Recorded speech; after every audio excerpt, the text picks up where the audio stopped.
Ladies, gentlemen, and gentle thems, welcome back to AOE's next stream, or sorry, I suppose I should say Koalas Esports' next stream of an AOE event. We're back with AAOL Week 4 now, so really in the action end of things. It's good to be back. I'm Sdogga. You guys have seen me once or twice in the past couple of weeks, and I am here with the amazing Harry B. Welcome. Yeah. Hello, Sdogga. Thank you. Harry, Yeah, how's it going? Yeah, I'm over this side. Hey, wait, I'm this side. Here we go. I'm doing really. Wait, it's I'll like, get you. yeah, there we go. You can see my cat over there as well. My cat's getting involved. Oh, catcast? Let's go. Catcast, let's go. But no, I'm feeling really good today. I'm looking forward to casting some really good matches. It's been a little bit since you guys have seen me. I think it was the Ascent Grand Finals was the last time that I've casted. Yeah. So it's been a little while, but I'm really looking forward to getting back into it with you, Sdogga, and really looking forward to entertaining all you lovely people watching today. Yeah, it should be a lot of fun. And look, we have both teams already in the lobby. It's a bit of a spoiler, I know, but they are raring to go. So, Harry, I reckon we might get started. Shall we flip over to the interviews? Not the interviews, the introductions. I don't know how to English, and that's a good thing for a caster to say. Let's get to the introductions and have a chat about Team Pish. Yeah, so Team Pish was originally, it's basically the remnants of what was KE Vanilla Latte after they disbanded. A couple of them got together and they formed Team Pish. They have a spread of 50% Australian, 50% Kiwi, so getting that diversity within their team there, you could say. We're going to start off with Zimothy on the main tank, Kremnant on the off tank, Shiro on the hit scan DPS, Exo on the flex DPS, Sneaky Cheese on the main support, and NGNO on the flex support. It's a really well-rounded team looking at their lineups here. Obviously, Shiro, the hit scan DPS, choosing his favorite hero as Genji there is going to be really interesting to see if he pulls it out. But we've seen highlights from Shiro before in past games that I've casted him in. He has had extreme pop-off moments playing for Vanilla Latte. So I'm really looking forward to him showing if he can do that. But I'm also looking towards Zimothy as the main tank. They've got him here as a Chad on main tank. So hopefully he can balance out the Hained Reddit Lucio game style, although we won't see Hained this time. So it's going to be quite interesting to see how they adapt to that. Yeah, and Harry, I would totally believe it. I think these guys have got a lot of potential as they come into this lobby tonight. And it is a lobby filled with another team, and that team is No Ducks Given. This should be an amazing match. Check out this roster as it rolls out on screen right here. We have Sudden Knight on the main tank, Acorn on off tank, It Older on hit scan with the Echo pick. It's almost a hit scan, just slips by. Cooper Trooper on the flex DPS role. Tonight they have chosen Cassidy for their hit scan, or projectile, I guess, if you want to count maybe the flashbang, I suppose. Cool Tank on main support, and Unsub on the flex support role. Now, this team has been together almost 4 years, which is just an incredible achievement when we think about the lifespan of Overwatch 1, at least. Really, that's the majority of how long this has been around, and it's gone through a lot of different changes. I think that almost puts them at the start of things like Rollock, and then all the way through Dive and Goats, and a lot of major changes.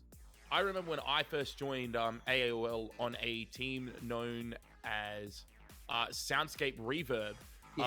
No Ducks Given were still a team back then as well. So they played right through the Goats era, right through the early Goats era, right through the late Dive era, and into Rollock. So they've been around for a number of years, and it's so great to see them still have that commitment to the game. They've said as well here that their first AOL season was season 4, which is actually prior to my time. I came in, I was around here and I heard about season 4, but I first got involved in season 6. So these guys outdate me, which definitely makes me feel a little bit better about my age. We have a couple of people to point out as well. They've suggested that Cooper Trooper is someone to keep the eyes on if they're playing tonight. And then we have Sudden Knight on tank as well. So keep the eyes open. Of course, this team definitely not going to slouch, but I have a feeling that those two players might be good to just keep in the back of your mind as we get ourselves ready to go and get started here. We are almost ready to go, Harry. Now it just comes down to both teams saying ready and both of us making sure we're ready to go. And while we give them another 60 or 2 minutes or so to finish off, let's have a look at our map pool. Yeah, and it is an extremely good map pool. It's a map pool that I'd really enjoy playing personally. So obviously, starting off with our control map, Nepal, have a lot of different game play styles that we could see from each team today on these maps, on each 3 points. And we go to a hybrid map. Eichenwald and Kings Row are the choices there. You'll probably see Kings Row being picked so basically most just Kings of the Row. time. Yeah, basically just Kings Row. We then go to our escort map of Watchpoint, Gibraltar, and Route 66. I love both of those maps. It is incredible seeing Winston play on both of them. Our next and fourth map will be a hybrid or escort map. It'll be choosing between one of the two that were not chosen earlier in the game. So it'll basically be Eichenwald and something else. And if we need to, of course, if we go to map 5, which would be amazing, we go to Lijiang Tower with a tiebreaker being Oasis as well. So many different variations coming in from this map pool. We can see some Reinhardt play, some Winston play. I'm really looking forward to what the tanks do throughout this series. Yeah, and for anyone having a look at the layout tonight, this is the first time of a season of AOL. That's what I was going for. This is the first season of AOL that we've had that hasn't involved Assault, or as some people might know it, 2CP. Those of you who have played in or seen AOL before would recognize things like Hanamura or Volsky Industries. No longer a thing. Down with 2CP. Down with 2CP. Part of how we're getting ready for the advent of Overwatch 2. And it was put to a vote as well to the general community of AOE, and was a landslide vote towards getting rid of Assault as a game mode. So yeah, this is the new format where we pick the unpicked of the previous 2 games for 0.4, and frankly, I'm here for it. I'm a really big fan of getting back to one of the 2 maps that we didn't see. I think out of all of them, Assault is one of those maps that tends to be very decisive. And this only makes it a bit easier for us to go through to 5 maps, which makes for a way more entertaining night as far as the stream is concerned. If we have 3 even maps in the middle, that means it could be anyone's game. And, you know, we've seen a couple of games go all the way through to map 5. We saw it last week where it almost looked like a tiebreak. Round 3 of Lijiang was what we ended on with our first game from last weekend. The marathon. Yeah, the marathon, exactly. We finished right on the 8:30 mark, and we were able to start, you know, just a little bit late with game 3, so we thanked our lucky stars for that. But that's a good thing. I think anything that increases what we can see in game and the amount of time we spend with these 2 teams is awesome. And it looks like we're just about ready to get started, Harry, so all that's left is to maybe drop a couple predictions in, have a bit of a banter, and get started.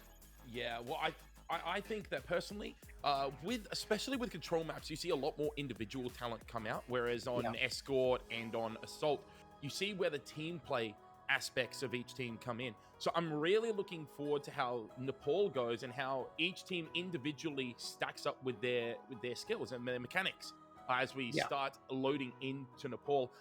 Like I said, I'm really looking over towards Shiro and Exel in that DPS line for Team Pish, really trying to drive them over the limit, and just watching the rest of the team and seeing how they mechanically compare to the side of No Ducks Given. Yeah, I totally agree. The mechanical comparison on Control is king, and I think that's it's the biggest difference maker for these maps as well, because these are the real only places out of all of the Overwatch maps where one, you know, Riptire or one Barrage or one Immortality Lamp or even a Valkyrie, something like that, can stop everything from either going wrong or make everything happen. And when you have that hard timer, that 0-0 counter, 99-99, it is whoever is Control wins it.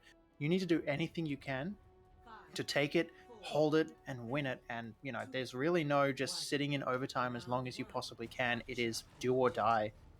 Yeah, it is do or die, and we're going to see both teams coming out with very similar compositions. In fact, almost the exact same. A mirror match here between the Reinhardt of each team as they go to the point. It's an early wall, an early speed boost from Exel and Zimothy as they try and get onto the Reinhardt of Sudden Night. He's done a very good job surviving. This is great support from the side of No Ducks Given. The Immortality Field has been forced out and has been destroyed very quickly. Raid mode has been used by the side of iToddler EXO on this Mei is causing havoc. They need to try and find a way to enter without getting caught out, and they do exactly that. Immortality Field was a little bit too late. Ximothy gets taken down by Sudden Night, and Immortality Field has gone down.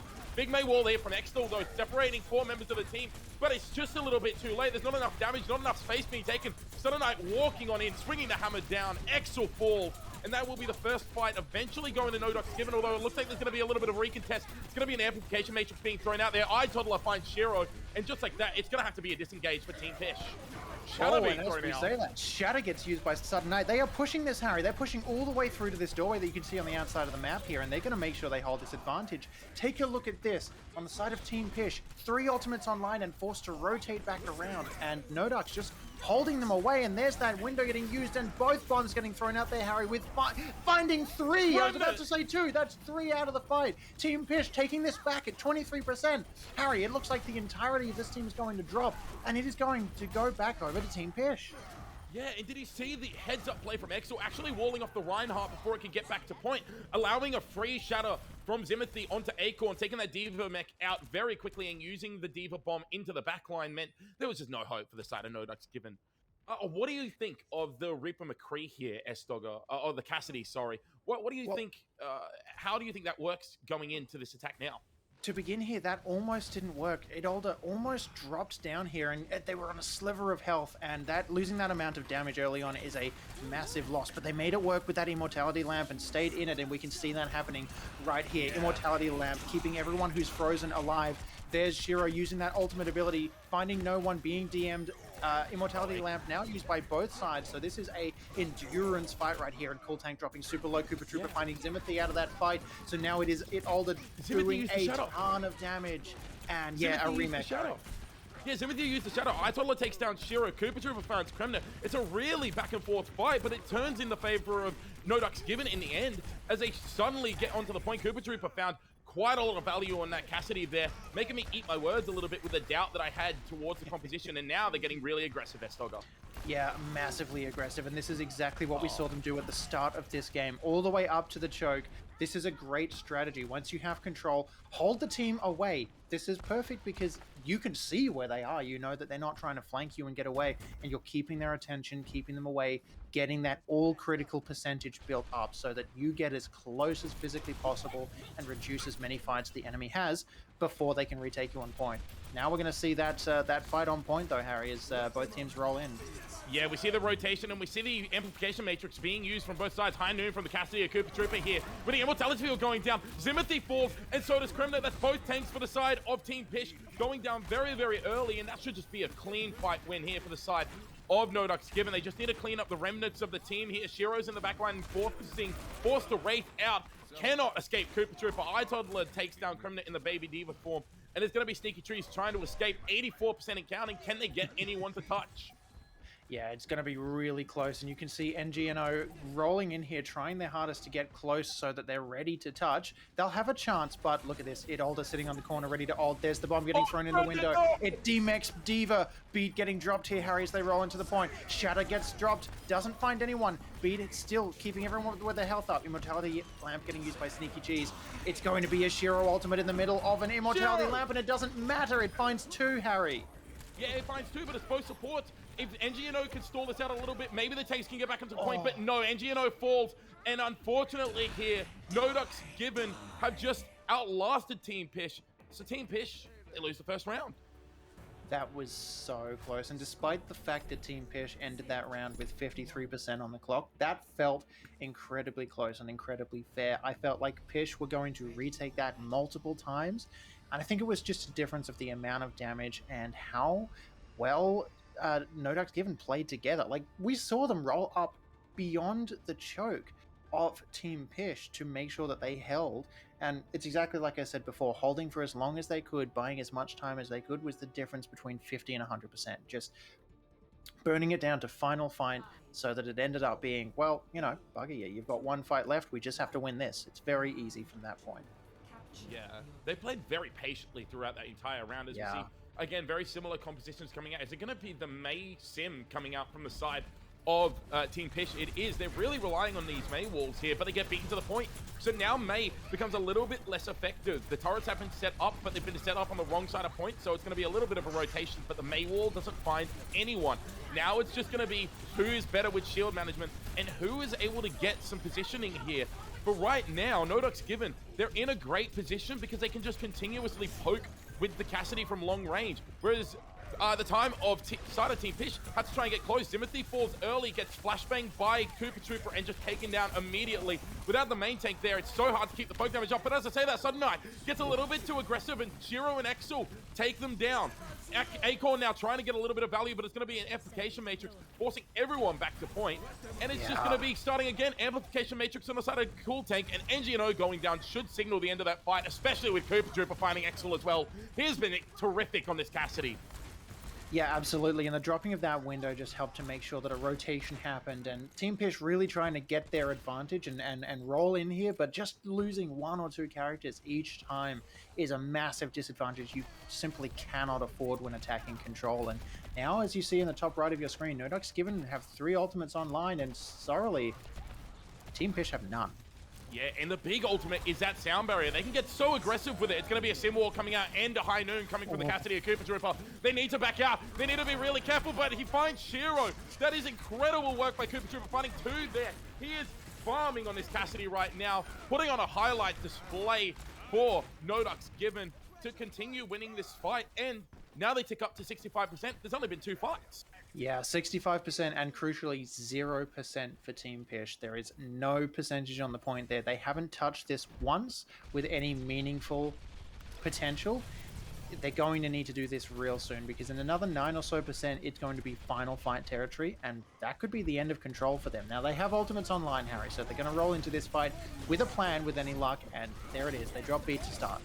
Yeah, it's going to be beats on both sides, and an Earth Shatter invested, but Acorn got taken down whilst trying to use the self-destruct that didn't clear the corner. Now it's going to be an amplification matrix from the side of Sneaky Cheese, and with this Sim Wall, they have found the positioning on point, and this is a really unfortunate position for NODUX Given. They have no Diva, so they will eventually lose this poke war as long as they can avoid being picked. Actually, Acorn might be able to come back, and does come back. Now they're trying to get aggressive. They avoid the Mei Wall. It's going to be an Earth Shatter coming out, though, from the side of Team Pish. They do not manage to find Koopa Trooper, but as I say that, Zero actually finding a stray right click onto the Koopa Trooper. The Cassidy goes down. Sudden Knight on the Reinhardt falls as well, with Shiro just beaming them down, and Exo as well, using those right clicks very effectively, finding pick after pick. And the DPS for the side of Team Pish have made the difference here. They have done completely the right thing there and just taking position on point. Yeah, now this is perfect. This is what we need to see Pish doing, and this is what they need to do to retain control here. Be aggressive, push as far forwards as they can, and stop NODUX from getting anywhere near this point. 50-50 is the worst thing they can do here because they have been consistently losing the 50-50s. And I think Acorn might be resetting here because they walked off the map there, and Unsub is going back for a speed boost. So this might be a bit of a change, and I'm very curious to see what their strategy is. Or I think that reset might have taken a bit too long because they've just given up another 20%, waiting for their Diva to get back into mech.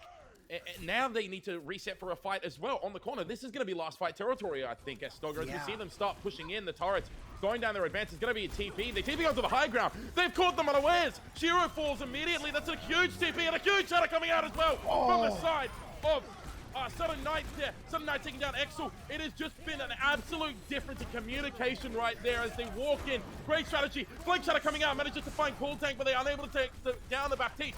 Beat being invested now by the side of NGNO. There's going to be a charge at the point from Zimothy. They need to keep this point in their favor. They get it to 99%, and Kremet finds Unsub with a self-destruct. That really didn't look like it'd be able to find anything. It's an amplification matrix now being used by the side of Cool Tank. With Unsub down, he's so close to beat. They think that you need to get really aggressive here if you're the side of Team Pish. They do need to touch the point so they can get the overtime, but they don't touch it. They just don't touch. Great shatter in the end, but still, that is just painful if you are Team Pish. If you get the opportunity after this stream, go back and rewatch the end of that fight. Maybe have a squiz from a top-down perspective if you can get your hands on one, because that, from where I was watching, and I was looking at that from the top down, Team Pish, as they rolled into that, it was a very obvious Team Pish loss, except Team Pish didn't drop. they took that fight to them and stayed alive. They dropped that beat. It worked really well. And then all of a sudden, you just see 4 members of Team Pish just burst apart. Some of them go that way and some of them go that way, like the old 90s ad, and they just split. And that was the difference maker. Right as that wall goes up, 2 members of Team Pish get thrown way out of the way, off point, and that was the difference maker. No Ducks, as soon as they split them apart, they were able to pick Team Pish off just one by one with ease, and it really became a losing battle from that point, just trying to buy as much time as they could. And when everyone's dropping and you don't have a teleporter or just a really fast Lucio as the first one down, it's basically over. Still, really, really good fight there, and Team Pish very easily could have been just assumed that they'd lose that, but they did a great job to take that basically all the way to 99.99. And while the first point goes to No Ducks, I am extremely excited, Harry, to go on and see King's Row as our second map. Yeah, well, we are going to be going to King's Row as predicted earlier on. Go figure. Huh? Yeah, I know, right? Thought we'd see wow, something. I'm so surprised. This is amazing. They thought they'd shake it up a little bit for us, Sdogga. But I think we saw a lot of potential coming from the side of Team Pish, and I think realistically that fight could have been very winnable towards the end. It was just unfortunate that they weren't able to get onto the point, and even if they did, it looked like a big shatter from the side of from Sudden Night, meant that fight would have been over anyway. But they were in a position where they could have won it, and they just played a bit too passively. I want to see a little bit more aggression coming from the side of Team Pish, because at the moment they're just not setting a good pace when they're when they're defending anything. They're just playing into the enemy team's pace, and for No Ducks given, that's just great for them. They'll sit on point. They're happy to do that. So I'd like to see a little bit more aggression trying to come through from the side of Team Pish. Yeah, I agree. But I think we have seen some real potential from almost all of their players. They almost always, I think everyone on that team had a highlight moment. Yeah, they really did. I deeply enjoyed watching both of those teams play the way they did. And, well, it's exactly like I said before. I had the feeling that, you could definitely see No Ducks given in control a lot of the time, but Team Pish certainly did not look like they were just snoozing on the job, and we saw some really great skillful moments from each and every one of those players.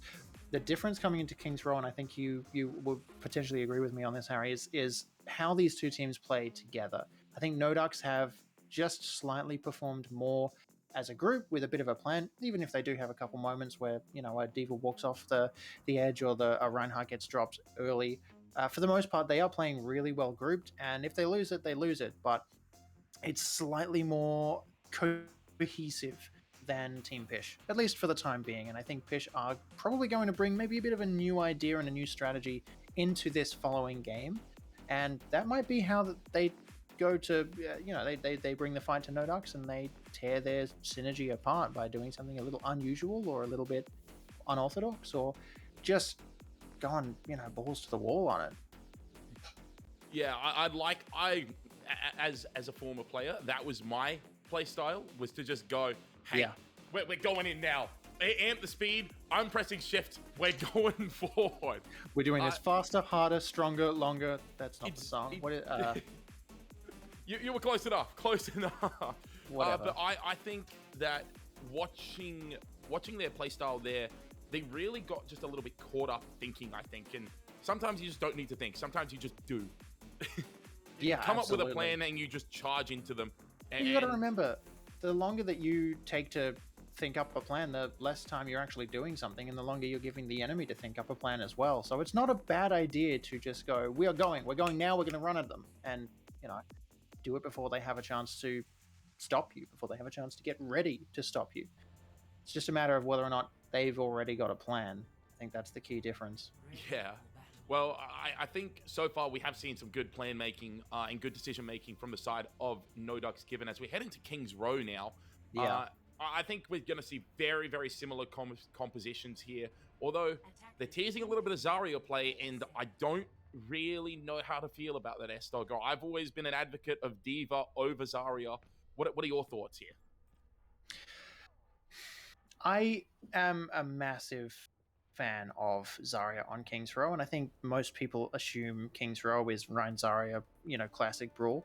but I think D.Va has a very strong place. Kings is very spammy and very open to Reapers and Cassidys and Junkrats and Pharahs, so D.Va might well be the difference maker, and we can see both Cassidy and Reaper on the side of Team Pish, so this could be exactly what they need. We have Exo on Junkrat as well, so that's going to be a huge amount of damage that they can pour in and potentially have cancelled too.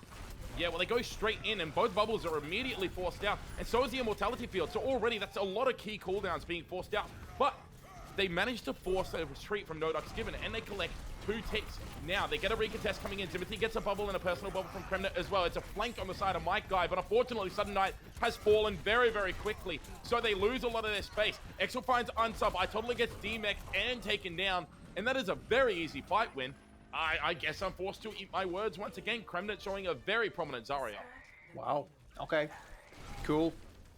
Yeah. I guess 5.5 minutes on Kings Row first. Whatever. Hey, you do the rest of this cast. I'll see you later, right, Harry? Like, good God, that was just easy. That really was. And I'd love to just back myself up here by suggesting that Team Pish, by doing something ever so slightly different, or just playing a little bit faster and more grouped, and maybe turning the brain off slightly, might be the difference maker here, and it seems to be working so far, Harry. Yeah, well, Timothy's going to get caught out here. Didn't get the bubble in time, so unfortunately going to fall. Oh. Big shatter, actually. No, 3 Immortality Field from both sides. Cooper Trooper finding Shiro with a high noon, but Zimothy is able to clean up Sudden Knight, and Cooper Trooper falls to Exo. Exo also finds iToddler, who's made the swap over to the Orisa. Mike Guy finds Zimothy. Sneaky Cheese, though, gets the kill onto his Baptiste counterpart, and it will be, once again, a fight win for Team Pish, going for that ever so slightly creative play, and again, just being very aggressive, forcing iToddler to make the switch off of D.Va. That was a really unlucky play, purely because Reinhardt got caught out early there, so it forced everything to happen twice as fast as it should have. Reinhardt was rolled upon, did land the shatter. Massive props to Sudden Knight landing the shatter, but it was too little too late. Exel had to quickly force the tire out, and then, you know, the rest is history. We're coming into another fight here, and we can see window going up for Sneaky Cheese, which is very beneficial. And check out this flank from Shiro in the back, looking at... iToddler's going to get taken down here. It works. They have to drop the beat to survive, Harry. Yeah, I mean, that just looks awful for the side of NoDucks Given there. Zimothy finds unsub in the Graviton Surge using the charge. It's going to be a double Death Blossom coming out. Shiro finding 2, though. His Death Blossom was better. He showed the better moves. And Exel finding Cooper Trooper means that this fight is over. They still have 5 minutes and 20 seconds left going into 3rd point. Wow. It feels like this card hasn't stopped. And to be honest, Harry, it kind of hasn't. The fights have been going on in front of card for the most part, and that's just left someone to roll this forward the whole time. And the 5-minute time bank going into point 3 is a mammoth task in and of its own. But on Kings against NoDucks is just time and a half right here. Ty from Exel does get taken out by Fire Strike, though. Yeah, that was a great Fire Strike from Sudden Knight. Great heads-up play. It's going to be a window, a pull, and a Fire Strike. But unfortunately, Exel used the concussion mine and meant that Sudden Knight was thrown a little bit off course. Now it's going to be going on point here. And a huge shatter coming out there. 3 members of NoDucks Given go down. It's going to be an Immortality Field forced out from both teams. But Shiro finds my guy. It's going to be a pin onto Sudden Knight. Sudden Knight goes down very quickly as well. iToddler will follow as well. NGNO getting in onto the action there. And it's going to force just the retreat again. It's so close to being a 4-minute plus capture, but Cooper Trooper in the back has found 2.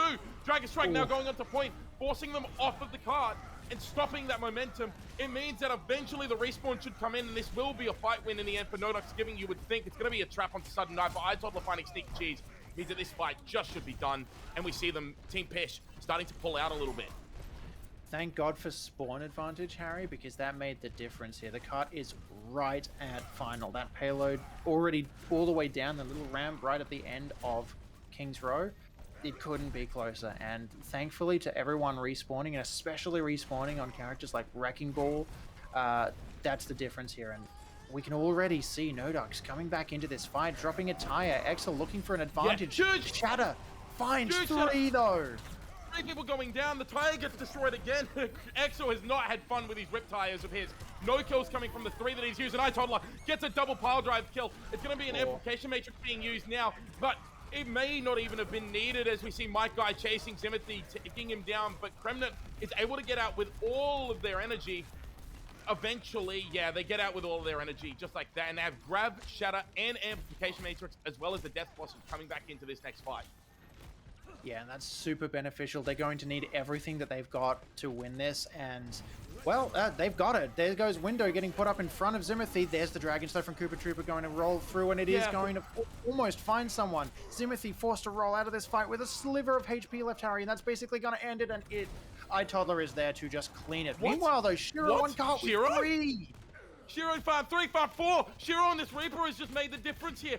It's terrific play from the DPS on the side of Team Pish. They will still lose to the respawn advantage, but they may be able to keep a lot of the ground that they would have potentially lost otherwise. Minefields did have to be used, so they don't have that ultimate for this next engagement. And it's going to be the swap onto the Widowmaker from Koopa Troopa, trying to find some picks, trying to help out my guy with a Death Blossom, finds Sneaky Cheese, who had just come back. It's going to be a counter pin from Sudden Knight onto Zimothy. My guy finds Zimothy in the end. Koopa Troopa found Shiro, and it is going to be another fight win for NoDuck's given. This Wrecking Ball swap has been actually really, really beneficial for the side of NoDuck's given. A Sudden Knight is just going all the way in. They need to take out Kremner and get rid of the energy, but again, Kremner with some great support. Is there, but a killing shadow coming out from the side of Zimothy. Zimothy is found 4, takes down Unsub, Cold Tank falls to Shiro. Sneaky Cheese finds Sudden Knight. Koopa Troopa will eventually fall as well to NG and O, and now they're on the point. This is a huge miscalculation for the side of NoDuck's given. Team Pish, they're looking to complete this map now. The 12-gun swap may not be able to help them. It's going to be a last-minute contest now coming out from the side of iToddler, using those adaptive shields in the pile driver with the amplification matrix and trying to do as much damage as he can, but my guy has been taken down. Cold Tank is taken down by Shiro. It's going to be a Riptide now coming out from Exel, finally finding some value with that ultimate. They get down 2. Shiro finishes Sudden Knight off, and they're going to take the map with 1 minute 33 seconds left on the clock. Take a breath, Harry, just real quick before we go on. What because did I that watch? fight went forever, and wow, like, that was almost a case of how far they fall, because Team Pish, I think they had a moment of self-congratulation winning that fight and doing a really good job of repelling NoDucks for multiple pushes in a row, and then all of a sudden there was 3 of them dead, 4 of them in fact, on the backline on cart, thanks to one ultimate from Shiro, and they were left Shiroing their pants, going, "Oh God, we've got to get back on cart," and no one's there. So I have a feeling Team Pish are definitely A, licking some wounds, and B, maybe trying to be really careful that they don't get too excited in these situations and roll too far ahead before it's too late. Now, it was a fantastic defense from them, and they did burn them down to 133 from over 5 minutes for point 3. However, there is still a lot to lose here, and they could easily win this and roll all the way to point 3 with, you know, a minute or overtime left, and that's definitely not beneficial. So, Pish gonna roll out here now, see what they can do, and yeah, Team Pish on defense. Yeah, Team Pish on this defense now, they're playing with Exo on the Hanzo, so they're playing a lot more of a spammy composition, and I mean, Hanzo just has that really annoying instant pick potential. So it is going to be really, really interesting whether Exo can actually find value early enough or not. It's going to be a rotation through the hotel, so they're just trying to avoid the picks altogether. Great Maywall coming in, and Timothy has straight away been isolated, but great heal coming in from the side of Team Pish. That is terrific, but it's great work from iToddler on the Diva, immediately getting onto Exel, and because of that, he's unable to get value as the rest of his team falls. Shiro went down first, Timothy followed, NGNO went down to Sudden Knight, and Mike Guy to Sneaky Cheese, but that is going to be an easy fight win, and again, we're going to have 5 minutes plus after the first fight. This is just, point 1 just doesn't exist on King's Row, apparently. We're just immediately rolling through to point 2, and it's an extended Streets phase, I suppose, because that's what it feels like, and that's first fight win. NoDuck's gonna push this now all the way through as far as they can, I suppose, and Shatter gets, it finds the entire team, and it's gonna be an instantaneous win. NoDucks, they just take Streets phase, and Idolder is gonna sit on cart, and iToddler, I'm sorry, is gonna sit on cart and continue to roll this forward while they go to point 2, Harry. Yeah, I mean, look how much space they've just taken. They're gonna get so much of this room for free. Exo and Kremner didn't even get a chance to get back into the fight because they got the bad respawns there. Yeah, exactly. Now they're going to be going into this next fight with, I mean, they have one ultimate. Yeah, Cool Tank is going to have to use that ultimate to their best for NoDucks, but it's not going to be hugely problematic because, yeah, Team Team Pish only have that one ultimate. There they go, using it. Excel with the dragons doesn't really find anything. It does space the team out a little bit, and Zimothy now getting frozen as well as NGNO in the corner. They do find that takedown. Koopa Troopa with another pick onto Shiro, which is hugely beneficial for the side of Nodox. Excel now going to get pushed back and sandwiched between Koopa Troopa and Sudden Knight, and there's the team kill audio. That's the end of that fight, and we continue to roll card around the corner for Nodox. Team Pish have a chance to get back here, but they're going to have to pull their butts, and I don't know, Harry, it feels like a little bit too little too late for this particular point. Yeah, what do you think of this Hanzo pick? Because I don't think Exo at the moment is getting enough value on it to really justify it at the moment. They're trying to get a recontest in before the point gets there. Amplification Matrix being used by the side of Nodox Given, and they're just trying to walk forward onto Zimothy right now. Zimothy's shield goes down, it's going to be frozen up, but Shiro with a Death Blossom trying to get as much value as they can, gets flashbanged by the Cassidy. It's going to be Exo finally finding some value, getting Sudden Knife, but Zimothy is frozen out of his shadow. It's going to be a Graviton Surge, having to be invested with Koopa Troopa, finds two with a High Noon in the Graviton Surge. Amplification Matrix is used. They do take out iToddler from the mech, but Zimothy is the last one standing. They use the Immortality Field, but as I said that, Shiro's in the back line. He found Koopa Troopa, found iToddler, and Core Tank. Shiro, on this Reaper, has consistently found massive flanks and gotten massive value from them. Yeah, Pish need to be really careful of that, because this is kind of the difference maker. It's like the large and small claw on a crab, just the whole team on the large side moving their way in, and Shiro as that small pincer just piercing the backside. And to answer your question from before, Excel on the Hanzo is definitely doing damage, but I don't know if it's beneficial enough. It has to break a shield or find a pick, and I don't see a ton of picks coming through. They're farming dragons enough. We see it getting used immediately to zone, but team isn't there to be zoned, as a matter of fact, and they have revealed their location by shooting, but team is just going to sit on point right here and try and do their best to make sure they're ready for this attack. And again, look behind. Shiro here looking for an advantage. Even just be annoying and do damage and turn the team around is enough to distract them away from their plan. The Blizzard catches onto Kremna on the Zarya. They had to use the personal bubble, but it was too late. He couldn't get out of it. Gets taken down immediately. Amplification Matrix is used as well. Zimothy dies on point. Shiro trying to be the savior with a Death Blossom gets taken out immediately by Koopa Troopa. Sudden Knife finds Excel towards the end, and it's just going to be NGNO stalling out the point, but again taken down. And that was really weird from NGNO. He was kind of playing around looking for the boot rather than playing with his team, and it almost looked like they hadn't been tracking the May ultimate there. Yeah, the May ultimate seemed like a bit of a surprise. And I'll be honest, it kind of surprised me because I was looking somewhere else during that fight, and that's exactly what I think happened to that same team. It just came out of the blue and they went, ah, crap, now we've got to deal with this as well, and it was just a bit too much. Koopa Troopa now using the High Noon to zone here and maybe just break a shield, lift it up on that wall, and it finds Kremnit in the back, and that's massive because Kremnit is going to deal a ton of damage, or would have dealt a ton of damage. In the meantime, it's Koopa finding another pick now, and iToddler finding Zimothy as well, so it is a Nodox steamroll right here as we see the cart moving inexorably closer to final point, and Team Pish just stuck in spawn right here in front of Sudden Knight's shield.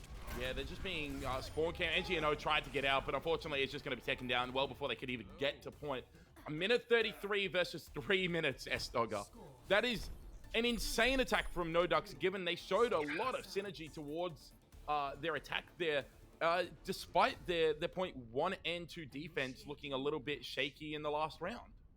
Yeah, absolutely, and I think there's a decent chance that they take this all the way through to point 3 again now that they're again swapping sides. So if that doesn't happen, I'll be very surprised and honestly very impressed as well. But it seems like the expectation, I think, for me. And I want to take a sec to talk briefly about how we saw Koopa Troopa play there. Now, we talked before about the way that Shiro was pincering here, and Koopa Troopa hasn't quite been doing the exact same thing, but Cooper is always staying at the perfect range for Cassidy, just far enough away that they're not going to get damaged through a Reinhardt shield or an Immortality Lamp, but close enough that they are able to walk around a corner and deal a bunch of damage. And there have been consistent stuns from Koopa Troopa that are backed up by characters like Might Guy and Sudden Knight with those little CC, Might Guy on May doing some freezing and Sudden Knight swinging that hammer. That have made a massive difference for Nodox. And again, as I said earlier, they're just playing really well grouped together and tearing Pish apart as they run into them. Yeah, and I mean, they've been playing it really well. Exo again coming onto that Junkrat, but I think there's been a couple more adaptations made from the side of No Ducks given now for this Junkrat, playing the Mei here, and the Diva once again not getting onto that Orisa. It's a great Mei wall, and it's just playing aggressive, not allowing the Junkrat to get really any value. And there goes Exel, but Exel with the Death Mines actually manages to find Mike Guy. That's really unlucky for the Mei, because the respawn advantage is definitely in Exel's favor.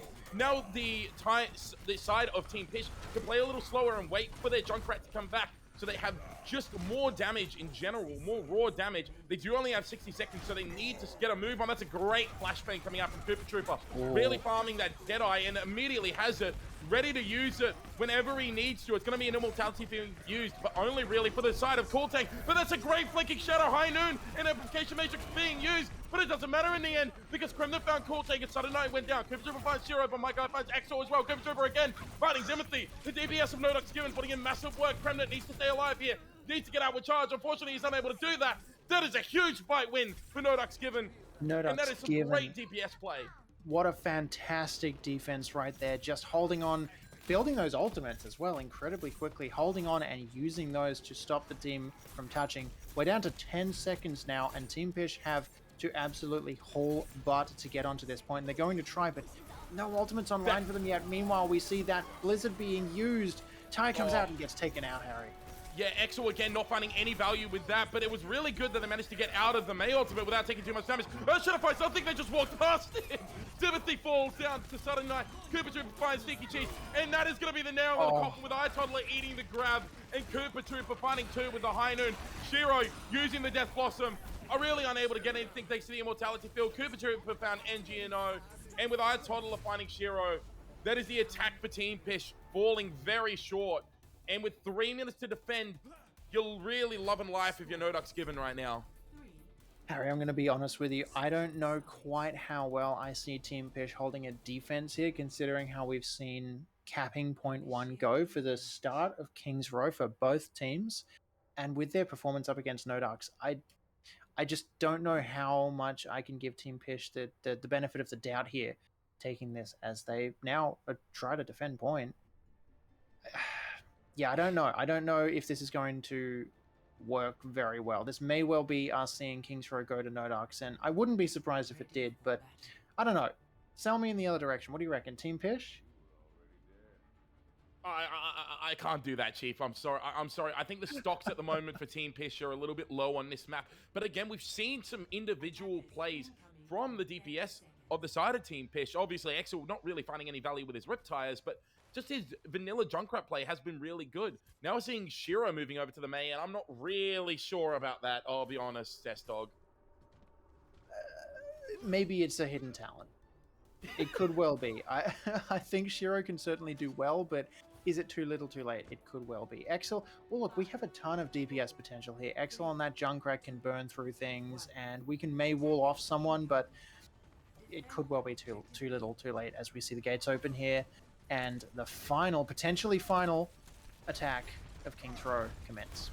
Yeah, well, we're going to see straight away Team Pish have to play defensively with their team comp they're running. It's a great Mei wall from both sides, and Cooper Trooper actually falls very, very quickly before the Immortality field could save him. Both the Immortality fields are forced out, but Exo is in the back line doing as much damage as he can. It's going to be a counter pin onto Sudden Night. Exo again in the back line, finding the support, and that is going to be the fight win going in favor of Team Pish. And if you're looking at the time that they wasted, that's one fight down, probably 2 to go. Man, if they can keep that up, Team Pish, just do that a few more times, and that will work really well. They were very decisive, as a matter of fact, there. And I see Gremnant playing on a bit of an off flank here, maybe waiting for No Ducks given to roll up the stairs, and no, they're just going to reset here. And I wanted to say that would be something more interesting than it was, but hey, at least they were, you know, checking things out up there. Either way, now we see No Ducks rolling all the way around the outside, just denying that choke potential, and this could be the difference maker for Team Pish. Yeah, well, that was a really good rotation, but look how much time it's wasted. So now they've got to really kind of rush and think about what they're doing, and it's a great counter rotation coming out from the side of Team Pish. It does mean that Cooper Trooper has the high ground to just plink from, and there's the amplification matrix being used, so they have to disengage, and now they move on to point. This is so smart coming out from the side of No Ducks given. It's going to be an amplification matrix, but it's walled off by the wall from the Mike guy. It's going to be a Riptire finding Sudden Night while he was using the Earth Shatter as well, so it doesn't find any value, and they've been able to stay on the point this whole time. Exel finds Mike guy as well. The Junkrat play, such smart play coming out from both of these teams, and now it's going to be a bit split for No Ducks given. They've got some on the high ground, But if you are the side of Team Pish, you can just pay attention to choke point and not let their Reinhardt and their May get back into the fight. And that's what they're looking to do. Don't give it away too soon yet, Harry, though. There are still 4 members for the side of No Dark sitting on the high ground, and one of them is Cooper Trooper with that High Noon, who can get defended by the Immortality Lamp. Now they're going to roll to high ground, and it does stop Cool Tank from dropping low, but they're all back on this fight. Zimothy first on the outside with Shatter. Not sure if they're going to be able to use it here. They are in their own Blizzard, so that might help them in the close range, but Cool Tank is just pouring the damage down that side on the horizontal, and Itolder is forced, Itolder is forced to get their way back over to protect Unsub and Sudden Knife. It is No Darks on this point right here. Team Pish split all over the place, but they are just holding this. Yeah, they do have Shiro there, so they can stall out a bit of time. Same with Kremnit, but NGNO goes down. It's a Shatter coming out, though. Can this be the savior from Zimothy? Has he been able to find anything? No. No kills come from that. It's going to be a self-destruct going into the air, and the remake squashing Sneaky Cheese. It was a valiant attempt coming out from the side of Team Pish, but unfortunately for them, no ducks given. They just played it a little bit smarter, and they will take map 2 in the final hour. Honestly, that was really well played by Pish, and despite the fact that they did lose that, I think that was a moral win. Team Pish playing valiantly in their defense right at the end there, and really taking it down to the wire. Almost a final fight just came down to No Duck staying alive and slightly out strategizing here, and yeah, they deservingly get the win, and I'm very impressed that Pish did as well as they did. I'm very impressed that No Ducks have taken it to a very deserving score of 2-0, and yeah, now we get to choose and roll into Game 3, and Team Pish get the chance to retake this and flip things around. I think Kings is a very divisive and decisive map. What do you reckon out of our pool for the next 2 maps here, Harry, for Team Pish? Which should they be picking as the losing team to give themselves the best chance, given what we've seen so far? I'd like to see them go to Gibraltar. Yeah. I think that Route 66, while they might want to play the Reinhardt on different on Route 66, for example, I think that if you play Gibraltar, you open it up for a little bit of Winston gameplay, and we did see that Zimothy really does like that Winston when we were introducing the teams. So I think if you go to Watchpoint Gibraltar here, you go to the next map, which is either going to be Route 66 or Eichenwald. Yeah. You'd hope that you go to Eichenwald if you are Team Pish after that. But I definitely think that they want to go to Jib, and that is, that's where they're going to be taking us. And I think Exel as well will really, excel on this map for the simple fact that, I mean, he does like playing the Genji. They do like playing the projectile heroes, and that both members of the Team Pish DPS line have shown pretty good prominence within playing any hero that they've been put on so far. Obviously, Exel didn't have the greatest performance on the Hanzo, but I've seen and played with Exel and his Genji, and it's pretty cracked, believe me, guys. It's pretty cracked.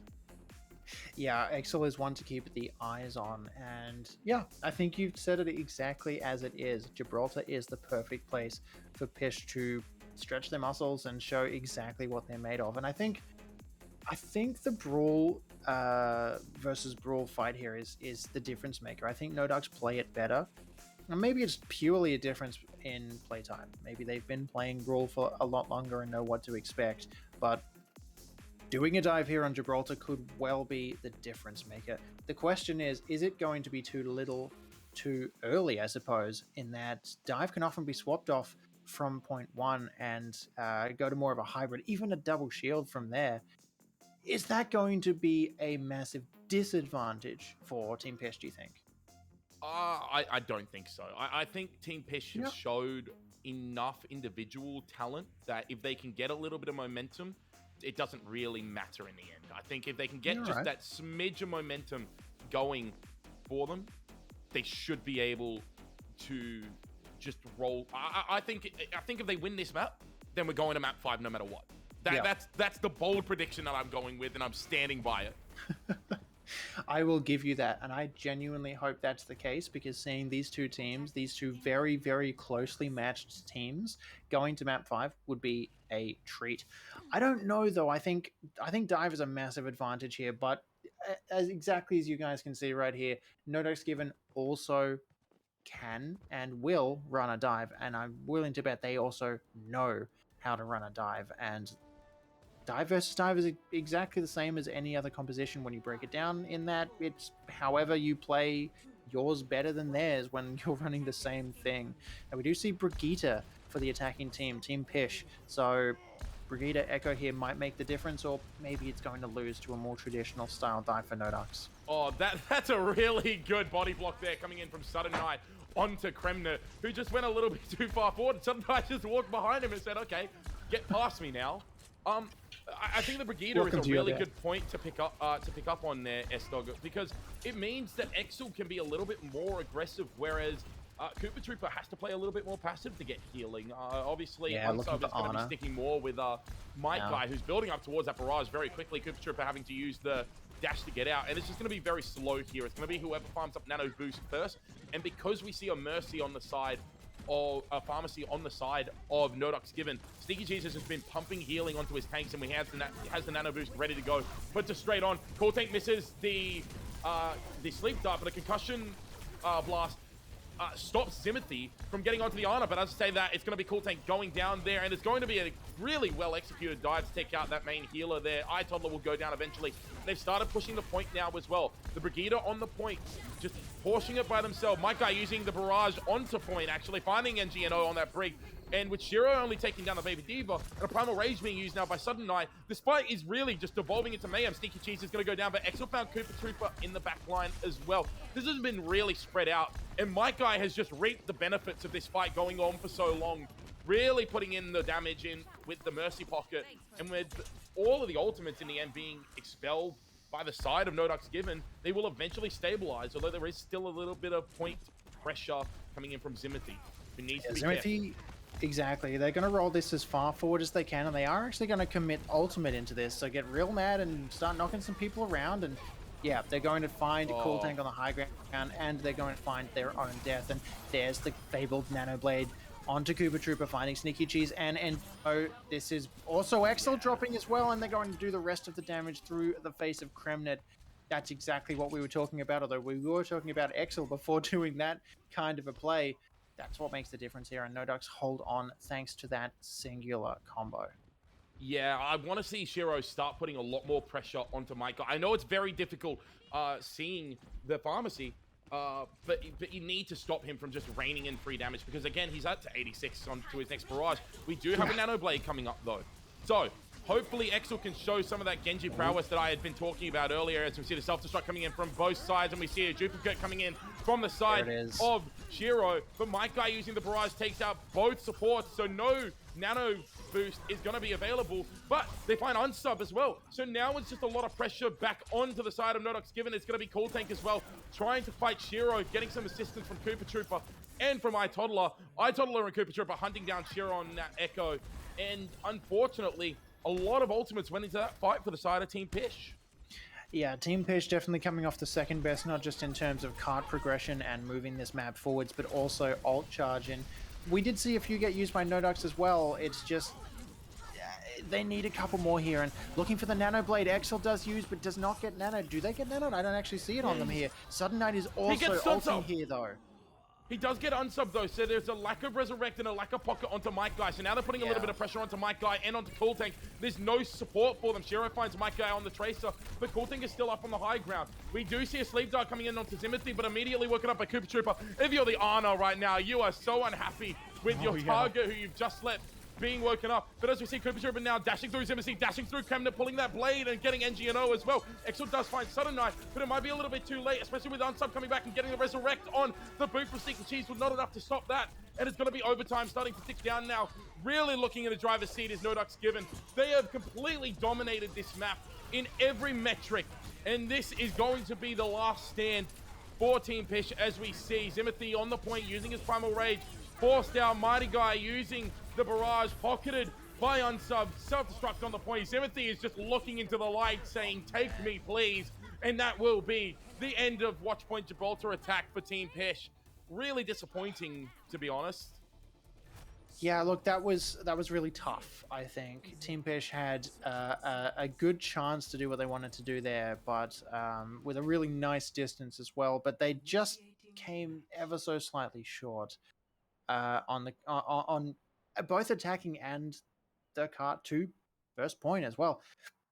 The difference maker, I think, is that No Ducks were able to sit pretty safe on that high ground for a lot of that and deal damage down onto Team Pish, or as Team Pish committed into a fight with them. And then what ended up happening is they just built ultimates faster, plain and simple. They were able to use Nanoblade before Team Pish were. They were able to use Might Guy's Barrage multiple times to just distract, deal damage, and it got picks each and every time. So it's really unfortunate that they never really got the chance to have a 6-person team fight, but that's the difference maker. That's the way these things roll. And yeah, look, unfortunately, the proof is in the pudding here. They weren't able to get even 2.1, although they did get close. So now you see an Abomination on your screen, also known as Double Shield with a Bastion, for the defense of Team Pish. I don't like it. No Ducks. Do they even see this coming, Harry? I don't think it matters if they see it coming or not. I do not like this composition. I think if you turn into a bunker composition, I do like what they've set up. That's very creative. I think if you turn to a bunker composition, you're showing your desperation. I mean, look at Sdogga. Sdogga, it's like, what is everyone doing? Where is everyone? Why is no one up on the high ground with me? Hello? Enemy team, you there? But I think this is fine if you're the side of No Ducks given, because, yeah, look at this. Straight away, an angle has been found by Mighty Guy, and they just rain damage in. The shields are going to eventually be broken. Cooper Trooper will be able to dash through, get the reset, and it's just going to be so much damage being taken here from the side of Team Pish. They have to try and contest the point, but look at all the spam. They're playing this so smart. This is absolutely perfect. They're sitting pretty with their Ana just up on the high ground. They're going to be able to build up their nano boost. They do lose iToddler, but again, it just doesn't seem like they're going to really be able to get any defining kills apart from that now. Like, they just back out. They get healed up. They use the amplification matrix for absolutely no reason, unfortunately. and again, they're just going to set back up in this little room, and they're going to get spammed down until the nano boost comes. Look, amazingly, this is kind of worked for the first fight, even though I wouldn't have sold it as such. Unfortunately, now I'm looking at a character called Mighty Guy who does burst in there and finds Excel on the Bastion. All of the damage is done, the tanks are turned around, and it's almost cart past this position, Harry. Yeah, but that's not good enough. They only found one pick, and they used the Valkyrie as well. I don't know why they've used the Valkyrie there. I feel like you just let yourself go down if you're the side, if you are unsub. I feel like that's a bit of a throw right there. They do have the Nano Blade coming in, so they should win this next fight. But realistically, if you're Mighty Guy, you could have just waited until the Nano Boost was built up and then gone in and done that. You would have gotten more picks. You did kill the Bastion, and Exo is coming back on the Torbjorn now, which is an interesting pick in of itself. I don't think there's going to be as much damage now, and you're going to see Cooper Trooper now with the Nano Blade setting up. They're getting ready to get everyone down. There's the Nano. There's the Blade being pulled. Immortality Field gets taken down immediately. High Noon gets cancelled out. It's going to be an Earth Shatter coming out, but it won't really matter as we see the Zimothy is purple, and the card has actually moved all the way towards point. Zimothy's trying to catch it the best he can. It's going to be a fade onto point from Sneaky Cheese. Shiro's going to try and come back on the Tracer, but they're unable to keep on the point.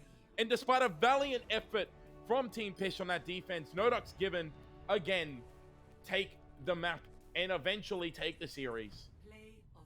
Yeah, look, it was a last-ditch effort, and I think for a last-ditch effort, it was great. It worked really well for the first fight or two, but yeah, here you see it on the screens as a play of the game, and a well-earned one. That Nano Blade through the middle just destroys, and there's very little that Nano Blade is stopped by anyway, but in that situation where you would have to basically aim lock onto that character to deal enough damage as Bastion, it's not enough, and they had boxed themselves into that position. So it was a good attempt, and I think Team Pish should be very proud of how well they almost held that, but unfortunately it was certainly a No Ducks proving themselves once and for all as the better team out of these two, and taking home a very well-deserved 3-point win. No Ducks playing extremely well there, Harry, doing a fantastic job of just running rings around Pish,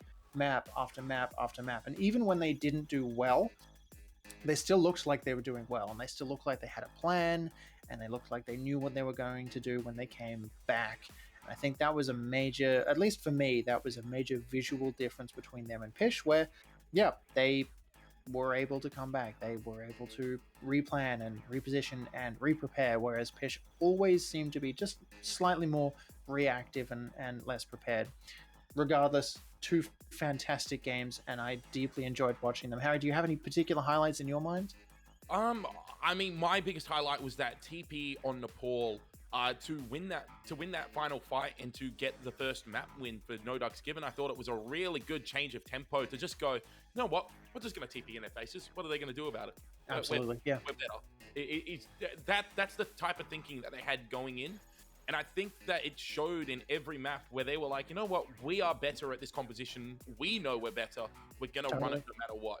And I think that mentality that No Ducks Given had was the key difference maker. Whereas Team Pish, at times they looked like they were saying that. At times they were saying, yeah, we're going straight in. We're better. Yep. We're Chad. Yep. We've got this, especially on King's Row, you saw that. Yeah, absolutely. I'll unfortunately 100% give that to you. Yeah, unfortunately on just other maps though, sometimes they just looked a bit too hesitant to engage and fight. And I personally, I think that you know, there was a major player for No Ducks Given, and I think you have to give it to Mighty Guy. I think throughout this series, May, Farah, anything he touched, he was doing extremely well. And a massive shout out to Cooper Trooper. But yeah, I think Mighty Guy performed exceptionally throughout the whole series, whereas Cooper Trooper had a little bit of a silent moment on King's Row. Yeah, I think I give that to you as well. Might Guy playing extremely well on repeat. Kind of a king on Farah as well, just doing extremely well and finding great angles, heavily supported by Mercy as well, especially on watch point right at the end there, where look, at that point a Mercy pocket onto a Farah is already hard to kill, but without solid focus from a particular, you know, mainly a DPS character on the other side, it just creams, and it creamed heavily tonight. My Guy, kind of a jack of all as well. We saw him on multiple different characters, I think, all night long. Yeah, we saw him on some Reaper, we saw him on some May, Farah. I think we may have saw him a little bit on Junkrat, but I could be thinking of Exel. Yeah, I think you're right. I think Exel did run. It might have been a bit of both. I'm not sure. I think I would have been curious, to see who ran Junkrat on something like Lijiang at the end there, where a Reaper or an Echo also might have worked. Fortunately, we're not going to get to that point, but yeah, I agree with you. I got to give it to both of the DPS.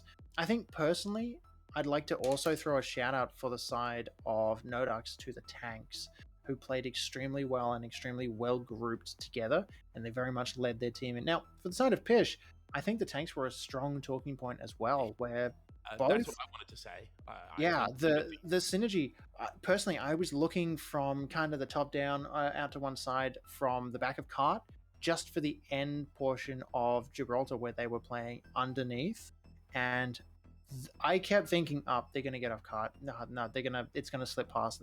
No, they traded places repeatedly each time shield was going down or they were getting pressured so well that no one really dropped below half HP, apart from when Mighty Guy had to jump in there and barrage, or when, you know, the Genji, the Nano Blade went in and dealt a huge amount of damage. So short of something like that happening, that actually looked really good, and I have a huge amount of credit to give to the tanks for doing that in that situation. It shows that they're skilled. It just shows that between these two teams, the skill level was ever so slightly off balance, and it went in favor of No Ducks at the end. Yeah, most definitely. Well, I believe we're going to be going to a break, but stick around because we have a terrific Div 1 clash coming your way next. It's going to be the side of Supernova taking on Ambition Chaos. You do not want to miss that. It'll be absolutely thrilling. Yeah, we will be right back after this. Stick around, guys. As soon as these teams are ready to go, you will see us back on your screens, and we will be bringing you that Division 1 game.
ladies and gentlemen and gentlethems, welcome back to Season 14, Week 4 of AAOL. We have just had an absolute banger of a match. NODUX Given taking the 3-0 victory against Team Pish in what was a relatively close match for 2 of the 3 maps, and then kind of fell down a little bit towards the end, but that is okay.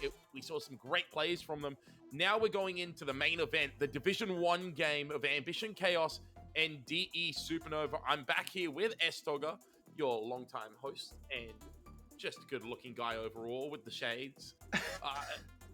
What are you expecting to see from these 2 teams I was going tonight, to say, Sdogga? Harry, are you stealing my intro there? That's patented. Patent pending, of course. It's good to be back. Yeah, let's get started because this is a super thrilling match. Ambition Chaos team on the left for tonight. They've been together about 6 months. They were called Rose prior to this. They reckon Danny will go off the map at least once a round, which I think is fantastic. I can't wait to see that happen. That's definitely a really good idea while you are playing. They refer to themselves privately as the Hot Kisses, as they bunch up in the special room on Kings Road to share some hot kisses in the kissing room prior to match starting. I can't believe I read that text out loud. That's fantastic, and I hate it at the same time. We have a fantastic roster, starting with Daniel San on the main tank on the Winston here tonight, Weaver on off tank, House is coming in, they are a sub, they're on hit scan tonight, and again, my favorite hit scan, Torbjorn. We see we've got Matt on Flex DPS. They are playing Tracer, also known as a projectile character for those who don't know. T. Derek on main support, Lucio, an actual projectile, and Pandy, who is also a sub tonight on the Flex support role. And they've chosen to select Mercy as their hero of choice. That's Chaos. They reckon keep an eye on Matt. They're a Tracer demon. They'll terrorize the backline, and Danny as well. They're either hard feeding or hard carrying. There is no in between. Yeah, and I mean, that is a ferocious lineup to come in. But they've got a formidable side across from them as well. Remember, there are 2 teams in this lobby. And it is DE Supernova. So they have been on an absolute tear recently. Just to give you some information on them, their core roster has been playing since October 2021. And their current roster has been an iteration of their roster since February 2022. They joined Disconnected Esports earlier this year and recently played in the Hive Open, coming 3rd overall in the Division 2 lineup, which was a stacked division, by the way. There was some really good talent within that. So placing 3rd is really an accomplishment for them. We have Chappadoodle coming in on the main tank as a Wrecking Ball player, Null on off tank as a Sigma, Maury on hitscan, who we've seen Maury do so much damage on the Widowmaker, especially. He is absolutely insane on that. Bunny on the Flex DPS, Mutnik on the main support, and Liam Fox on the Flex support. I mean, like I said, Maury is absolutely insane. Definitely a person of interest to keep an eye on, as they have said that he will flank and carry a fight or 2, and that 6-man EMPs are a regular occurrence for Bunny. So, I mean, they're giving us a little bit of a spoiler, maybe a little bit of Sombra to be played here from the side of Supernova, but still in a very good position. Yeah, absolutely. And I'm really excited to see the way these 6 I was going to say legends, but they're legendary players. These 6 heroes play well together with the players behind them because, yeah, Supernova, we've heard from them before. We've seen how they play. There is quantifiable visual proof of their quality playstyle online, and we're about to see it happen right here on our screen. So let's roll straight into a quick preview of the maps. Of course, things haven't changed from before. This is a set map pool, although 4 maps, 2 to 4, we have a choice. So you can see us starting on Nepal very shortly and then rolling on to our choice between Eichenwald and Kings Row for map 2. We all know already it's going to be Kings Row, or Kings no other map possibly could be picked. So beyond that, anyone's guess. But that was good commitment to the joke there, Nepal right now. Thank you. I really like that one, and I think that was a fantastic joke, and I think everyone else will really love that joke, and there's definitely no one that's going to roll their eyes or not laugh at that. Thank you. You're quite right. Thank you. Yes. Okay, well, moving over to our escort maps, we have the choice between Route 66 and Watchpoint Gibraltar. 2 different play styles that we can see on each map as well. And then for our 4th map, again, 2CP or Assault being taken out of the map pool for this season of AAOL. It's the first season that we've done that. It was really heavily voted on by the community in a landslide, really. So instead, they will be choosing either Eichenwald or the other map between Watchpoint Gibraltar and Route 66 that hasn't been taken because, I mean, Kings Row will always be chosen. And Lijiang Tower to end us off. And if we need it, we go to Oasis as well for a tiebreaker map. What are you expecting to see from these teams, Sdogga? What type of compositions do you think we will potentially see pulled out of the many hat of tricks, I guess you could say? I think tonight will be super fun to watch. I don't know exactly what I expect these two teams to do on Nepal. If I'm completely honest, this is almost a blank slate with two teams like this. When we're talking about skill levels this high, it's almost impossible to suggest that one comp is the be-all and end-all, because we're talking about players who can make almost anything work purely out of mechanical skill and understanding of the map and of their character and of awareness in a fight. So I'm going to call that these two maps probably start off pretty comfortably, pretty surely. Maybe we look at either Brawl or Ryan Diva, perhaps. That I'm going to make a suggestion and say that maybe both teams run a Pharah. I think that would be really fun to watch. And I am a huge fan of seeing high-ranked Pharah players just landing those like cross-map, you know, multiple enemy movements ahead, pre-planning, you know, pre-firing of a rocket. So I'd like to see that. But beyond that, this is anyone's game. This is two teams that can do almost anything to win tonight. And it's really going to come down to a matter of personal skill, of personally playing better is what I'm going for between your opponent. Playing a better main tank than the opponent main tank, a better hit scan, a better main support, something like that. Yeah, well, we are really close to getting into it. I mean, the players are getting a bit rowdy. They're ready to go. They're itching to play the game. Yeah.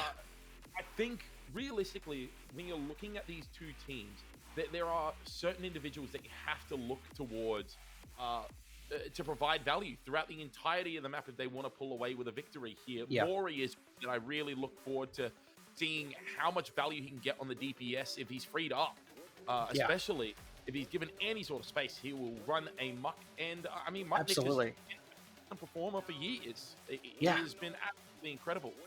So yeah, if you've been out there in the community anytime, you know Mutnik, you know a lot. In fact, yeah, you know a lot of the names in tonight's lineup. You recognize these guys from your previous games, from previous streams, from previous tournaments.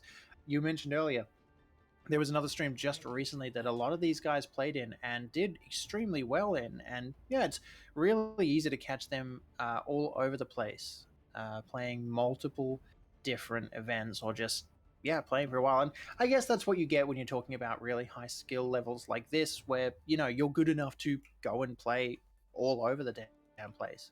And I think what better two teams to quantify enough skill to transcend, you know, being able to get into a tournament or an event or a stream than these two.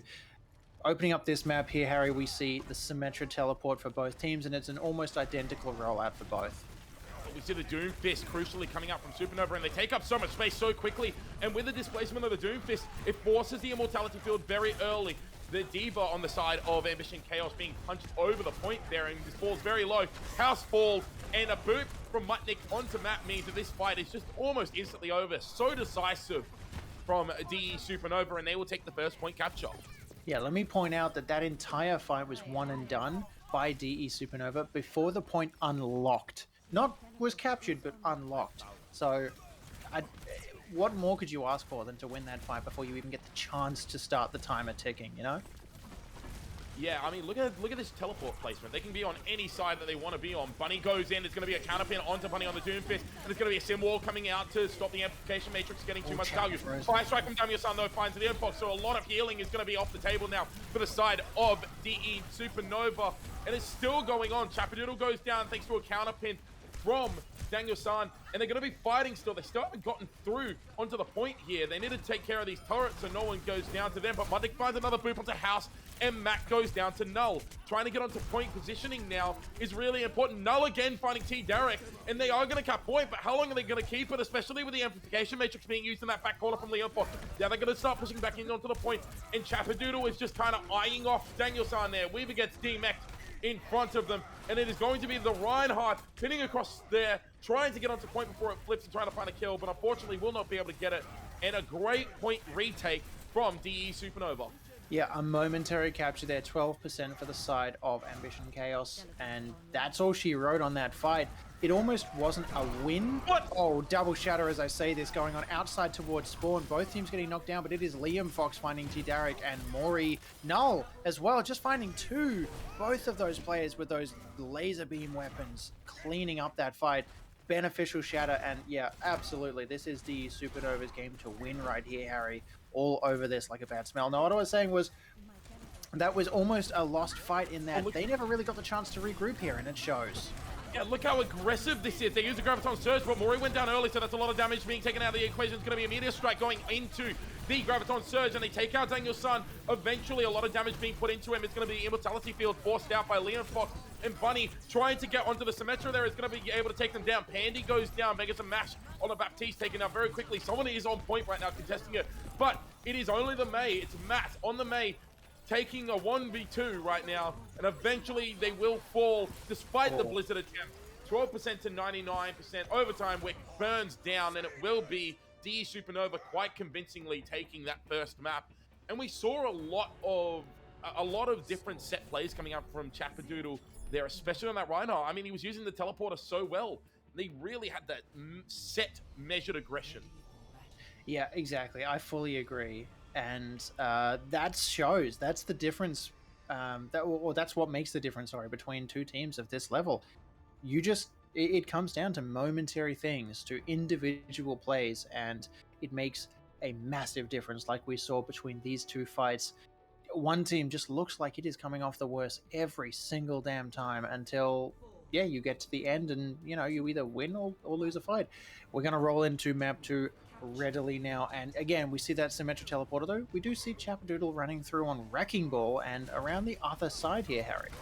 Yeah, I mean, there's a hog on the field, so immediately I don't like that. If you've seen my Twitter, hog players and I do not get along. But this is going to be really interesting. It's going to be about the communication between the side of Ambition Chaos. They do get Weaver very, very low, almost immediately. They're trying to get into the back line, but they can't find anything. Null gets onto Bangers and Mash on the Baptiste and takes him down. Leon Fox did go down on that Zenyatta, a pin coming in onto Null. He just gets booped around, though. He's like a hot air balloon. He's floating around on the Roadhog.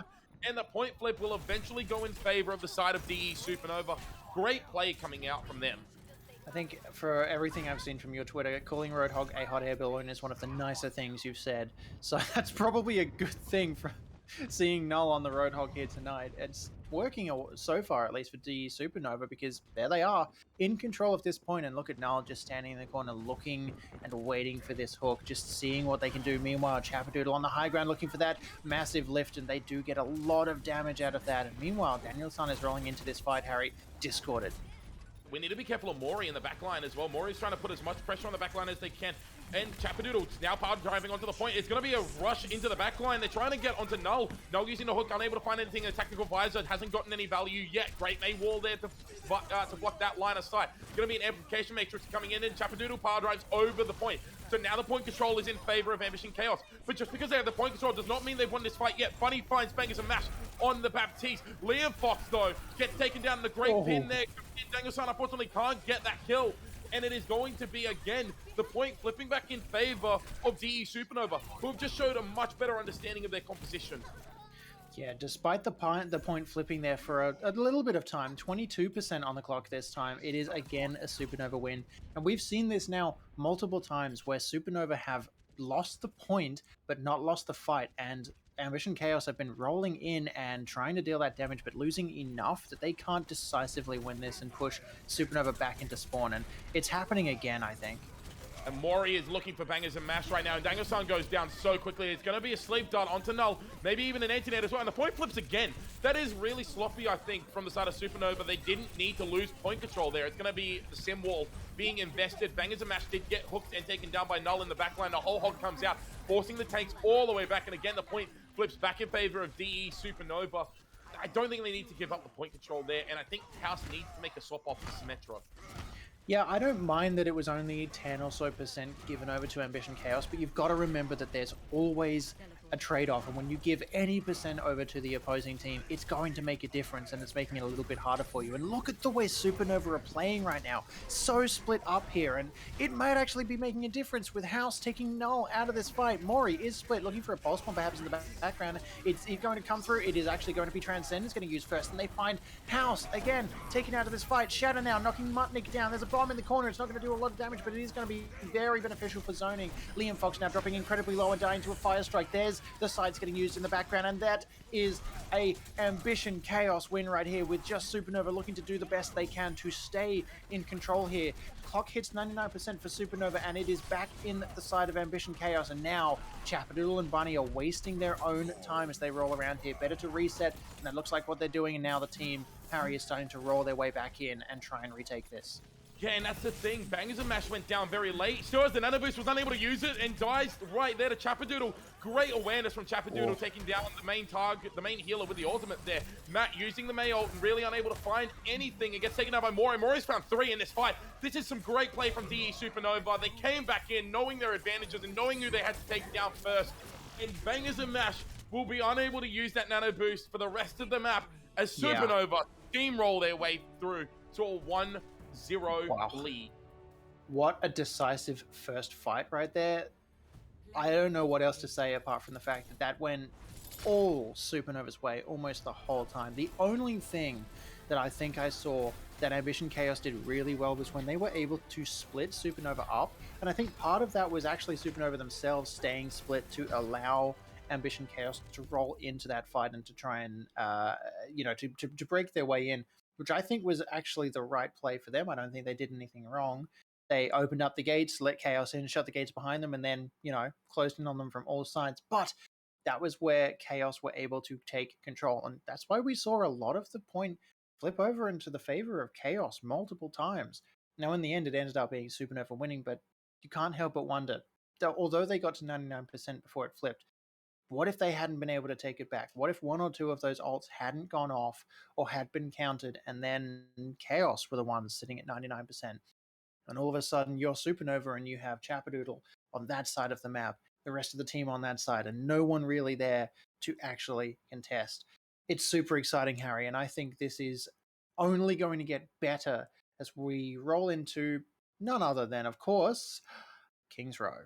Yeah, King's Row is being played again to absolutely no one's surprise. Yeah. I mean, it'll be interesting to see what Supernova pull out here. That is what I'm really looking to see, is if they pull out the Reinhardt compositions and Chaos mirror it, are they going to be able to stand up at all? Or are they just going to keep crumpling as they are? And I don't mean to be disrespectful to Chaos. The fact that they managed to get 54% in that last point is, it's an accomplishment. It really is, especially because they looked like throughout that map, that they were just being beaten in all departments. To still be able to get percentage that high, I think is really good resilience from them. And the fact that they are confident enough with their Reinhardt play to take it to King's Row, I think shows something really good for them. Yeah, no, I fully agree. Yeah, totally. I think you've got to have a lot of faith in your Reinhardt regardless when you're playing Brawl, or really anything in your main tank, but especially in that situation, and this speaks volumes. And I have faith that both of these guys can do an amazing job. We watched how well they could both play Reinhardt in the first map of Nepal, right there on Shrine, I think Shrine. They did a fantastic job being extremely defensive and ensuring that shield was always up all the time, while also farming Shatter as quickly as they could. I think Kings Row is only a expansion of that. It's only a better chance for us to see how well the two of them can make and take space for their team and allow them to do their job. And we're rolling into it right now, so we're about to see just how well Kings Row goes for these main tanks, and indeed for the entirety of these two teams, because we're better place to do it, Harry. At the end of the day, we're better than Kings Row to take some of the best teams in the region. Yeah, and I think this is actually a really smart play as well, because once you get to second point, it's a little bit harder to play the Wrecking Ball. It is still very possible, but it becomes a little bit more difficult. But I mean, it looks like we're going to see some double bubble shenanigans going on here, with Bunny going over to the Genji and Mori playing the Sombra. I think this is really smart from them. I think this is a great adaptation.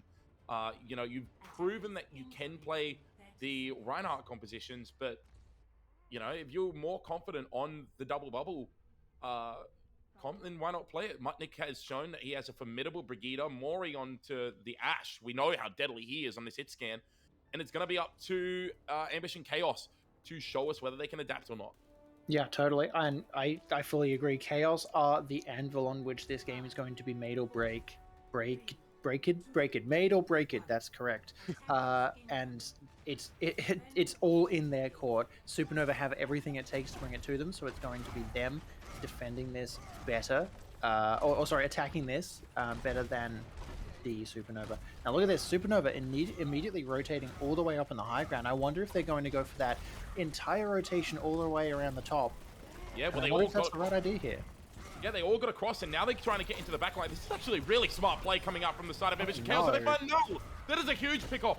Really good play. We see a little bit of disrespect coming in from Weaver as well. And now it's just going to be moving over towards the point, especially because Matt dropped very, very early. He seems a little bit out of sync with the rest of his team there. Pandy needs to be careful. Gets set on fire there. Chappadoodle falls very low thanks to a flashbang from House on that Cassidy. And some signs of life are being shown now from the side of Ambition Desire as they're going to steamroll through point one with a terrific rotation. We may see a last-minute contest, but no, a great May wall means that this means 5 minutes 30. Once again, Kings Row point one is not here to stay. Yeah, apparently that's tonight's curse. Just 5+ minute Kings Row attack and for each team, because that seems to be the track record we're setting. And either way, I agree. Ambition Chaos doing an amazing job of just running that rotation, and Supernova, honestly, Null just not getting out of the way in time, and Mutnik getting split off. And now, look at this. We're going to start into next fight. First Streets phase fight, at Chappadoodle. Nanoed already dropping to half, letting the rest of that tick down, and House is going to roll in the back and try and deal a bunch of damage. They are currently, well, near cart, with Chappadoodle losing that fight. They're going to start to roll back here, and it is House who takes that fight down. So, yeah, it is going to be Ambition Chaos moving forwards here, Harry. Yeah, the Mayo invested here is a bit of a weird decision, but they do catch out the supports with it.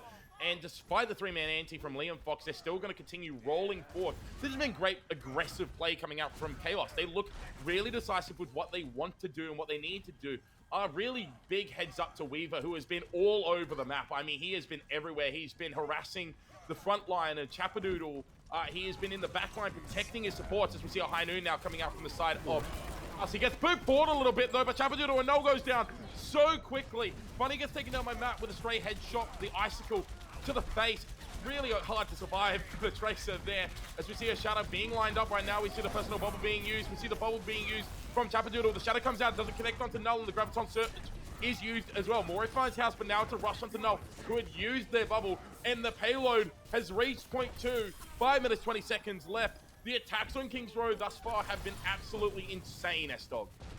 Yeah, absolutely. Kings Row has been just a stage on which these two teams are playing, and 5 minutes, again, above 5 minutes for the second point being complete. So now we're going to look at a 5-minute timer to get all the way round the corner to point 3. That's it. Just all of this fight, and now Nano onto Reinhardt through the middle of that window, so not getting any damage boost onto him. The bomb getting chucked in the back, and it's going to do a lot, taking Chappadoodle out of this fight. Now it is Ambition Chaos feeling the wrath of DE Supernova as they roll through to decisively defend this, and House gonna drop in the back there. Diva getting chased out of this fight. T-Derek running to lick their wounds and actually getting demeched as well. Oh, no, sorry, as I say that, they're not demeched. Chaos are in mech, that's okay. I miscall, but Look at Liam They're Fox. going to come back into this fight now. Look at Liam Fox. He's up on the top. He goes for an anti-day. Gets 3. Gets onto both tanks right there. Yeah. But Chapadoodle goes down first, and Mori is going to fall as well. And they don't have healing in the front line, so the rest of the team is just going to fall as well. Liam Fox is going to have to go over the point and die very, very late. As we see him walk forward, can he try and get a kill? No, Beggars and Mash takes him down. And that will be Ambition Chaos taking it right now to DE Supernova. Though, as I say, that Bunny gets a trade out onto Matt with a respawn advantage. Missing that Mei could be crucial. Yeah, absolutely. That Mei should make a massive difference, but unfortunately both Meis in this lobby are out of this fight, and the card isn't going to stop. Guys, are you going to jump on it? No! You're going to get held at the doors there, and those ultimates are just going to do everything they need. No one's able to stop the cart, and Chaos roll it all the way through. That's it. That's the end of that, of the first round of King's Row with a 3-minute 46 timer, Harry. I'm in disbelief. I am in disbelief. This is such a mental turnaround from Ambition Chaos. Everyone is firing on all cylinders in this map. I don't know what's happening, but they've just turned the tables completely. Chapadoodle is overextending. Null is really not getting any value on that Zarya and playing just a little bit too aggressive, way too easy to rush down onto. And Bunny has really just been shut down by Weaver. Weaver has been absolutely insane on this map on the Steva. Staying alive, I don't think Weaver got DMEC'd once.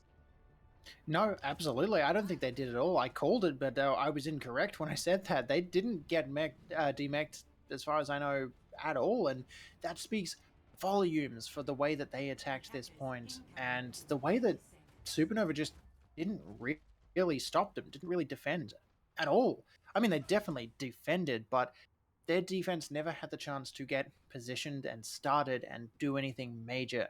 Meanwhile, Chaos just ran through that. Now, we're looking at a swap side, so it's going to be Supernova attacking into the defense of Chaos, and I really wonder, are they going to have as stellar a defense as they did offense? I think it's certainly possible, but I do like that Supernova here, they're not trying anything cute. They're just going to say, you know what, we think we're better at the mirror composition, so we're going to run it. We see them trying to come around this corner here. Mori taking an off angle here, getting onto House. House falling very, very low. Needs to be very careful in that duel. Mori is no slouch on this Cassidy, and it's just stalling around that statue right now. There's each thing that's just waiting for a pick to happen. There's a flashbang that comes in onto Weaver. Weaver finally gets DMEC'd this map, and it's going to be a great Mei wall coming out from the side of Bunny. Mori falling very low, but Mutnik takes down Daniel Sam. Weaver falls in the Baby Diva form. Matt does find Mori, but House going down to Bunny means that this fight should end eventually. T-Derek, though, did find Chapadoodle, and he's still staying alive. In fact, even Vegas and Mash is staying alive for so long right now. Has the Diva and the Lucio there, and Matt invests the Blizzard into it. Leah Fox goes down. They may be able to get a recontest here. Here comes Daniel-san. They're back in this fight.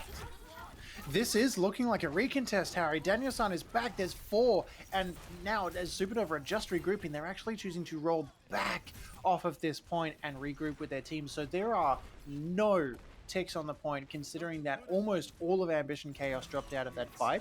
No one is left. And now we're going to see that high noon use from Mori, and the respect that Ambition Chaos show it, rotating all the way through Hotel to get out of the way of it. Both windows getting dropped now, both dealing damage through that window at double the rate. It is also getting beat drop now for the side of Ambition Chaos. Both supports using those to stay alive. Both walls committed. Look at how mirrored these two teams are. No one is out of this fight. As I say that, there's Shatter. Null knocked down to the ground, but only dropping to about half. Daniel finding 2 out of this fight. It looks like a DE Supernova retreat right here as Ambition Chaos are controlling the defense of this map. He's overextended a little bit. Immortality Field had to be used. No! Look at 3! Huge self-destruct right there.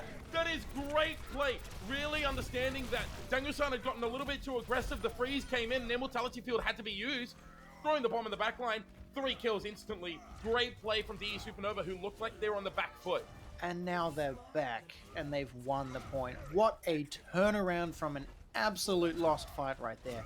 One ultimate used by Null flipped that whole thing, and it's already over. It's already into Streets phase now for King's Row. That's how quick and how decisive these things can be, and how much of an impact one well-placed ultimate can be. Here comes the high noon now from House as we see the Cassidy trying to get some value. Gets Bunny and Mutnik despite the Blizzard coming down. That self-destruct being used now is just to disengage a little bit and stop the engagement of DE Supernova. They do lose Daniel-san, so that's a lot of position, but the Shadow gets it. This has been on fire so far. Chapadoodle goes down. Mori gets taken out by Bangers and Mash. Liam Fox dies to House, and House finds Null. House has just carried this fight for Ambition Chaos. Harry, I don't think I'm qualified to cast this game because I keep thinking that one of these two teams wins this fight, and then each and every time it just turns for what looks like no apparent reason. Someone just ults, and all of a sudden it's their advantage. And look at these two hit-scan players just having High Noon off cooldown every single game, and finds T-Darek in that. So that is going to be a DE Supernova retake on card. They're going to roll forwards here, and look at Null in the background just doing so much work. Cleaning up the remainder of Ambition Chaos. Yeah, they're back on card. They're going to roll this forwards now, and we continue through Streets phase. Yeah, and I mean, Streets phase is really long, so I mean, with no ultimates, this could just be a dry fight for both teams. We could see it extend. We've seen the fights extend really long. I think the difference comes down now to Daniel-san getting the shatter and Derek getting this sound barrier here. As we see the fight just starting really quickly, they're trying to get in so they can't get those ultimates. It's going to be a penalty to Chapadoodle. Chapadoodle falls very low. Great immortality field, though, coming up from the side of Mutnik. And a shatter comes in, gets onto Leon Fox and Bunny. It will be Ambition Desire cleaning up thanks to Daniel-san's terrific Reinhardt play, and they save the sound barrier. Well played from them to only have to commit a couple ultimates to that fight. It's really good when you can shatter and win and not have to do way more and stretch this fight out. And that's the difference maker for point 2 right here. Do not be confused about the fact that that was the end of point 2 if they weren't careful. And look at that zoning ult from Mori. Again, with the speed boost, getting walked around the corner there with High Noon, just channeling it through. He's not going to find anyone, but look at where Chaos have had to go to get away from it.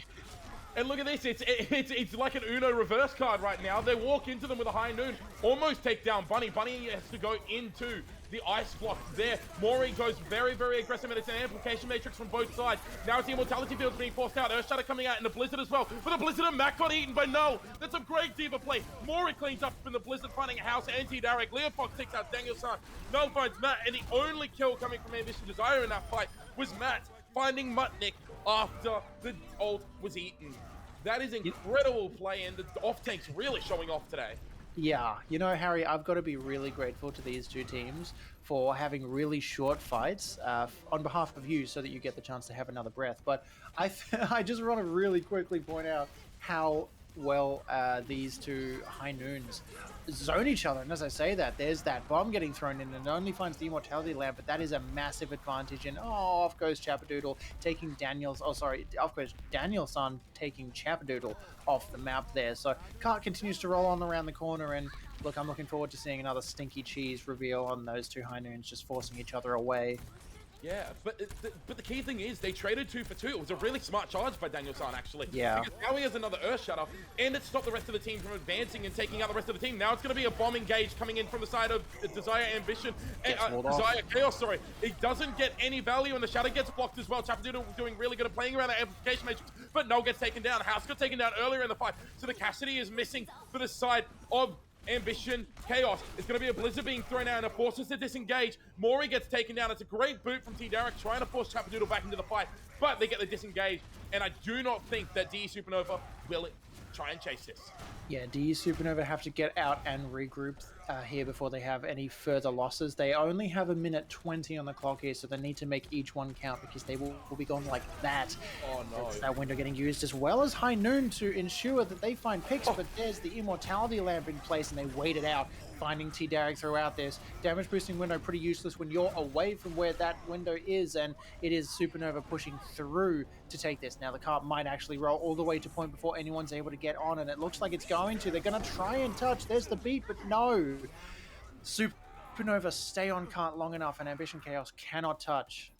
Yeah, even if you do touch that point, you have the Shatter, you have the Blizzard to fight against, and I mean, your D.Va was one of the last people to go down and to spawn out. So without the D.Va being there, it's almost impossible to get the full recontest there.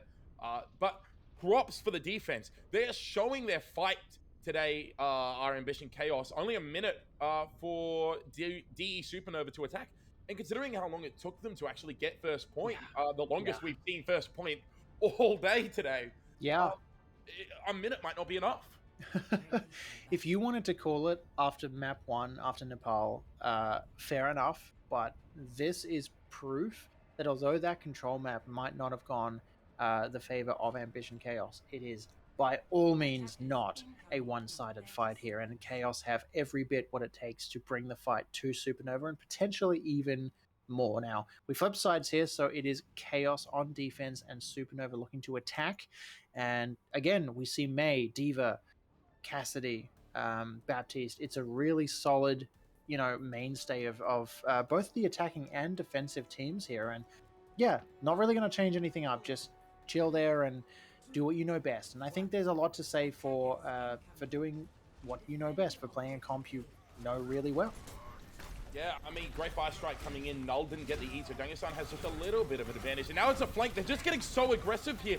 They're trying to discombobulate the side of Ambition Chaos, and it's an Immortality field being forced out of Handy because he just didn't know what was going on. Null does get D-Mech before the Immortality field can come off, and now Daniel-san is stuck in the statue. Great counterpin, though, means that he's able to survive for a little bit, and a great counter wall coming out from the side of Matt means they can't push onto him. It's going to be a pin onto Chapadoodle, but he may have got too aggressive. He goes down. Funny gets taken down by Bangers and Mash, and now House with a great flashbang stops the aggression coming in. Without Funny there, it's going to be so hard for Supernova to get back in. But as I say that, Null gets back into mech. Bangers and Mash has the amplification matrix, but it's going to be mirroring the amplification matrix from the side of DE Supernova. Chapadoodle has the Earth Shadow. He's going to let it rip. Finds onto Weaver in the Baby Diva form. It's an Immortality field being used. They still haven't got a tick on the point yet. It's going to be a High Noon coming back in. It's a Maywall blocking. It's Mori with the High Noon as well. Not able to find anything though. No ultimate so far have really resulted in any kills. It's 2 ticks coming in for Supernova though. They are going to be able to cap this point eventually. Now Mario re-engage coming in, but Matt has gone down. So without the Maywall, it's so difficult now for Ambition Chaos to get onto the point, and they will eventually lose the first fight here. But now it's overtime. It's just going to be consistent overtime. They need to stick to the point, and Matt is going to be coming up with a Blizzard soon. Wow, that was down to the last seconds, the last pixels of that point right there, and it was purely a charge from Daniel-san that gave them any chance to stop it from being capped. And unfortunately, yeah, it was too little too late. And now, look at this, DE Supernova as we roll into point number 2 and into Streets phase of King's Row as Ambition Chaos run their way back. 3 ultimates online for DE Supernova, ready to give hell to Chaos.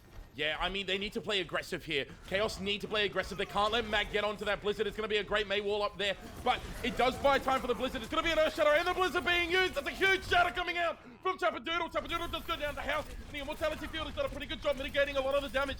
Liam Fox's Immortality field gets taken down as well, but Bangers and Mash is going to go down to Bunny, and Mutnik finds D-Darek. House gets taken down by Null, and Null finds Weaver. They continue pushing this card. There is still one fight left before point 2, you would imagine, for Ambition Chaos. Yeah, now that card gets closer towards the spawn point of Ambition Chaos, so it only gets easier for them to get back from here. And we're going to see final fight for this particular point of King's Row happen pretty well on the doorstep of point 2, and here they come together. Daniel-san running forwards with that shield directly into Moribra's High Noons, and it's almost going to work on top of that wall, but no, Mori's getting frozen now and knocked out of this fight. Null dropping the bomb in the back corner. It's going to find 2. House and Weaver out of this fight. Null back into mech, but it's not going to work with the charge, getting demeched again. Daniel-san in the back getting frozen out of this fight. T-Darek dropping really low on card. It is Chaos losing this fight. DE Supernova continuing to control it, and there is point 2 getting captured. We are on to point 3 in overtime for DE Supernova. This is going to be a full complete here, Sdogga. I don't think Ambition have any they have no ultimates to really come back into it. They have to do this dry. Bunny's coming back up to another Blizzard, and Chapadoodle has the Earth Shadow, basically. One swing, and he has the Earth Shadow. Null gets back into mech. Null has been clutching it out for his team so far. It is going to be up to the Earth Shadow of Chapadoodle here. It can Daniel-san be a hero? No! He goes down! It's a free shadow coming out! Weaver and T-Darek go down. Funny still has the Blizzard to hold on for another Rickadeath. This will be a full complete from DE Supernova, barring any really unfortunate mishaps that happen here. I don't think so, Harry. Look at where the enemy is, like where Ambition Chaos is in spawn right now. They're not going to be able to get out, and you're going to get all the way to 3rd point in overtime after capturing point 1 on the edge of it. Wow. I'm in shock. I'm in shock. Supernova just showing dominance there. This is what King's Row is all about, honestly. Yeah, and that's what I was expecting to see when we first came into King's Row. I was expecting them to just non-stop keep going, but I don't know what happened there. I really don't. It seemed like just the ultimate usage from the side of Ambition Chaos just wasn't, I don't know, just wasn't coordinated enough to get them off the cart.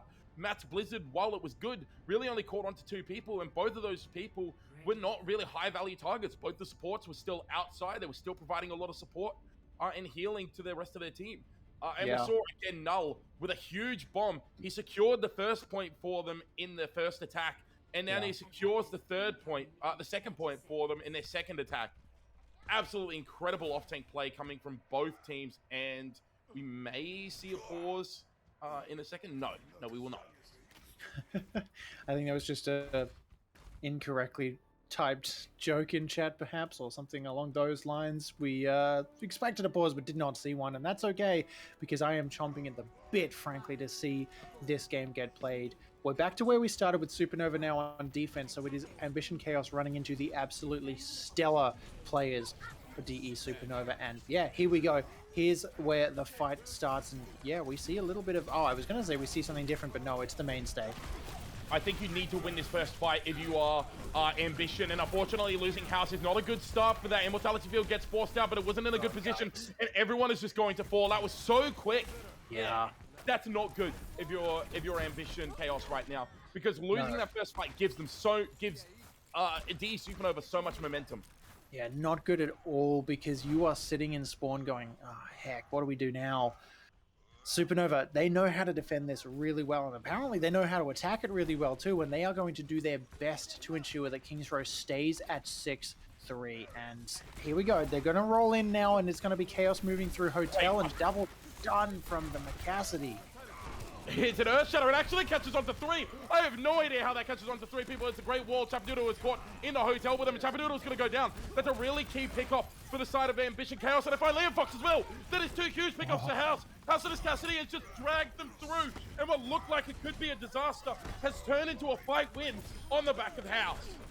Yeah, absolutely. House is doing an amazing job, but it's not going to be enough, and you can never 1v6 no matter who you are or how better you are against your opponent. And there you go. Chaos are now on this point arguably faster than Supernova were the first time around. I think that's got a lot to be said for that team, but it doesn't matter now. Point is captured. Cart's going to start rolling now, and this is a massive difference from what we just saw. 2 minutes and 9 seconds on the clock as I say this, to get through Streets phase, to get to point 2, to earn some more time, and yeah, both teams just on the other side of this wall. Yeah, it's going to be an amplification matrix being used to engage into this fight, and a high noon coming out from Mori to try and dissuade them. Now it's a high noon coming out from House. Immortality Fields forced on both sides, and an amplification matrix. Huge shot coming out though, no! And Leon Fox being caught in that, but House is going to be the one who goes down. Now it's going to be Bunny using the Blizzard, and Matt as well using the Blizzard. Unfortunately, he's caught in Bunny's Blizzard, and that is going to be Matt falling down. That is another rough fight to lose if you are Desire. You use so many ultimates there. Yeah, absolutely. Ambition Chaos are doing their best to hold on to this, and it's coming close, but Supernova are just... Oh, that gets placed perfectly in the window, and it actually does get blocked by Matt. But the Shadow, as I say that, Chapadoodle doing an amazing job of rolling through and with that charge and just finding a ton of damage. And now Supernova just pushing the advantage to spawn right here, Harry. Yeah, I mean, they're looking to small camp, but this is what they need to do because they need it to be overtime. So that they can just win one fight after that. This is a bad May wall though, so unfortunately it means that they will be able to push through, and a great May wall onto Chapadoodle gets him stuck in the roof. Flashbang going into him, and Liam Fox's Immortality Field has been forced out. This fight in the middle room here is absolutely insane. We see Mori just fan hammering through the amplification matrix. It's going to be a high noon as well. Finding T Derek is going to be a self-destruct, doesn't really find anything. With T Derek and Danielson going down, no, this spawn camp has been very, very successful. Even if you lose Mutnik, you force so much time off the board, 30 seconds. Even if they win this fight and get to point, it will be overtime by the time they get there. Yeah, absolutely. And keep in mind that even if they lose this fight and the entire team gets wiped, look at where Cart is right now. It's practically on point 1. So losing this fight here just means that they have to waste time pushing the Cart. Meanwhile, you can roll your way back as quickly as you like. And Supernova doesn't even matter. They're right here. They're blizzarding right on this fight here. That is terrible. Null to ate the Blizzard. That could be the map-winning play right there. It's going to be a high noon through an amplification matrix. Chapadoodle though with an Earthshatter finds 3, and that will be DE Supernova clutching it out in the final moment. 6-4 will be Kings Row, and DE Supernova with a rough start clutch it out to finish.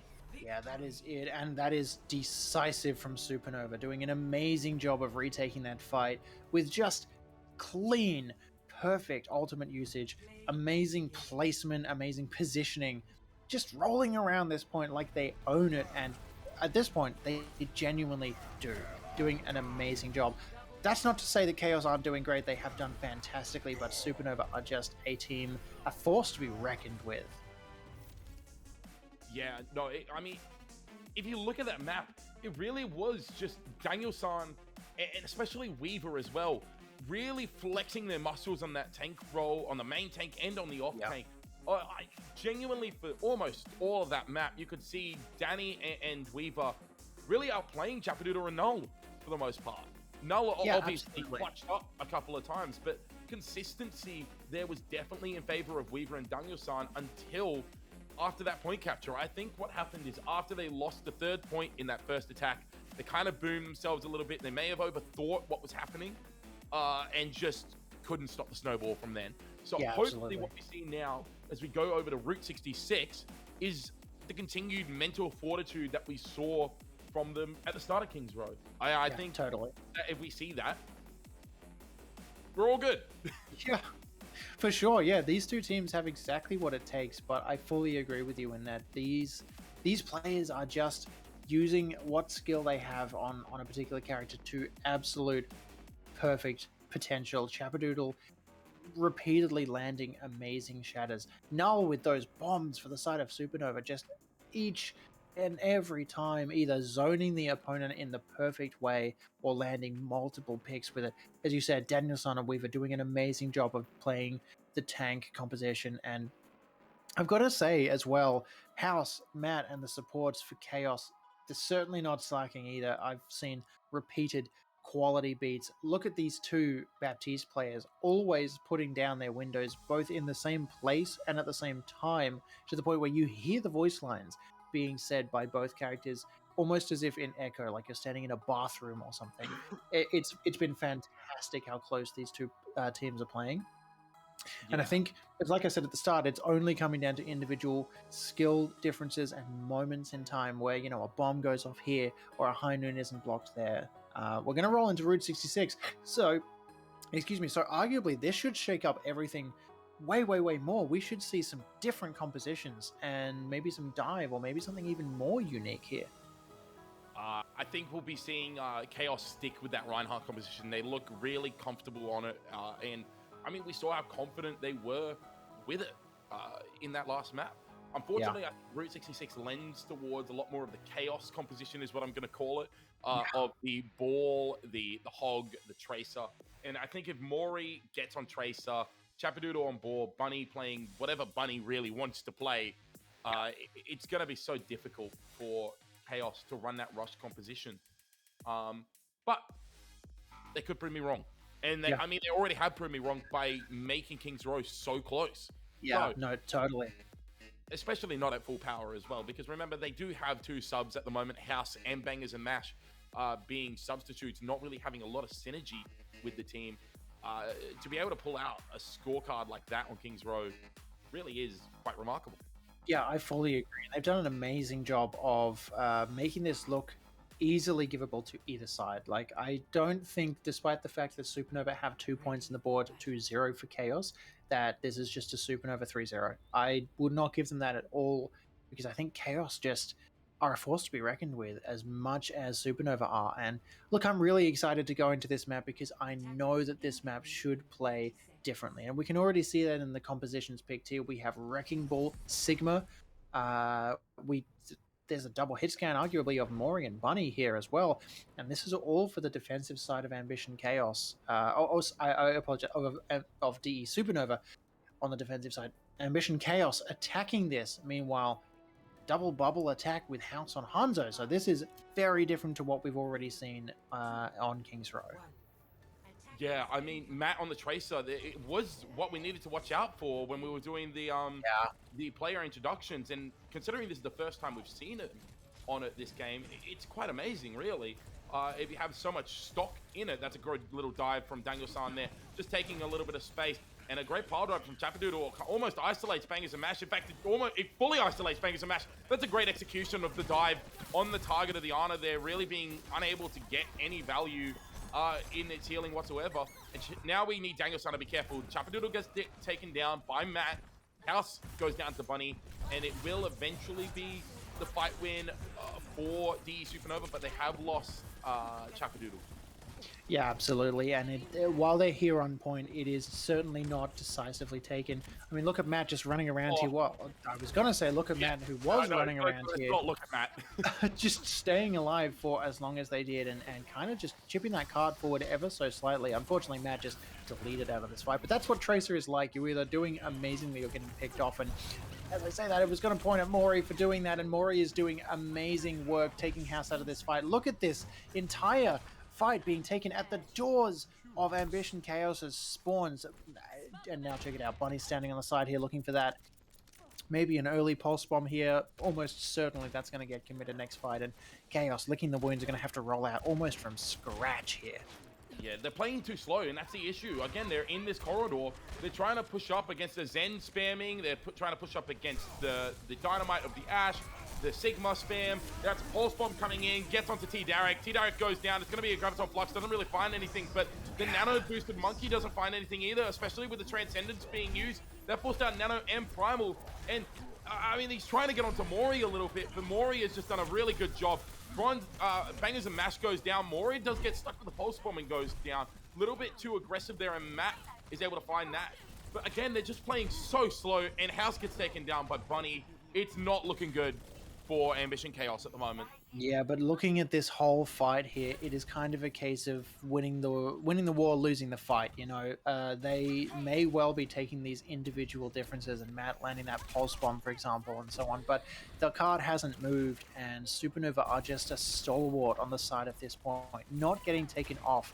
Here they are; they're all back again already, despite the fact that they quote unquote lost that fight, and they're the better for it. Yeah, I mean, you say they're the better for it, but both teams use Rally now, and it's going to be so hard for any team to find any value. Matt gets taken down again in the backline, just a little bit too aggressive. Pulse Bomb comes out, doesn't really find anything. Chapadoodle trying to power drive in the backline, but doesn't really find any value with that. Nano Boost now going on to Daniel-san as he tries to get into the backline. It's Null just stalwart in his defense of the support. You shall not pass is what he is currently saying as Mori takes down Bangers and Mash, and the Bob in the backline takes out Weaver as well. This is just fallen to pieces now for Ambition Chaos. Matt does find Liam Fox, so without the Zenyatta, a lot of damage is going to be missing, and they do invest the Primal Race to take out Null as well. T-Darek has actually found Bunny, so within this, they have actually managed to get a few key pickoffs, and they will be able to eventually walk out of this spawn. They do take down Mutnik very late as well. We need Daniel-san, though, to be very careful for his team as Matt gets dynamited alongside Daniel-san. Mori survived all of this. Is on very, very low HP, but gets healed up just in time for the Zenyatta of Liam Fox. They have a lot of ultimates coming out. It's going to be a great sleep dart over onto Liam Fox. He's fallen asleep in the back line. Not really doing his job back there. As we see a dive onto the back line, it's going to be Liam Fox enforcing the Transcendence, but Chapadoodle with the minefields finds House. Mori does go down to a pulse bomb thanks to Matt, but Bunny finds Weaver, and now it's going to be the re-engage coming in from the side of DE Supernova. Bangers and Mash is a little bit too caught out in the front. It is great Brigida play right now, but eventually they will get taken down thanks to a Graviton Flux with Liam Fox and Mutnik, and the overtime doesn't even get the turn to tick down, as they're not able to get on point in time. First point hold to DE Supernova. Ambition Chaos unfortunately just looked lost throughout all of that.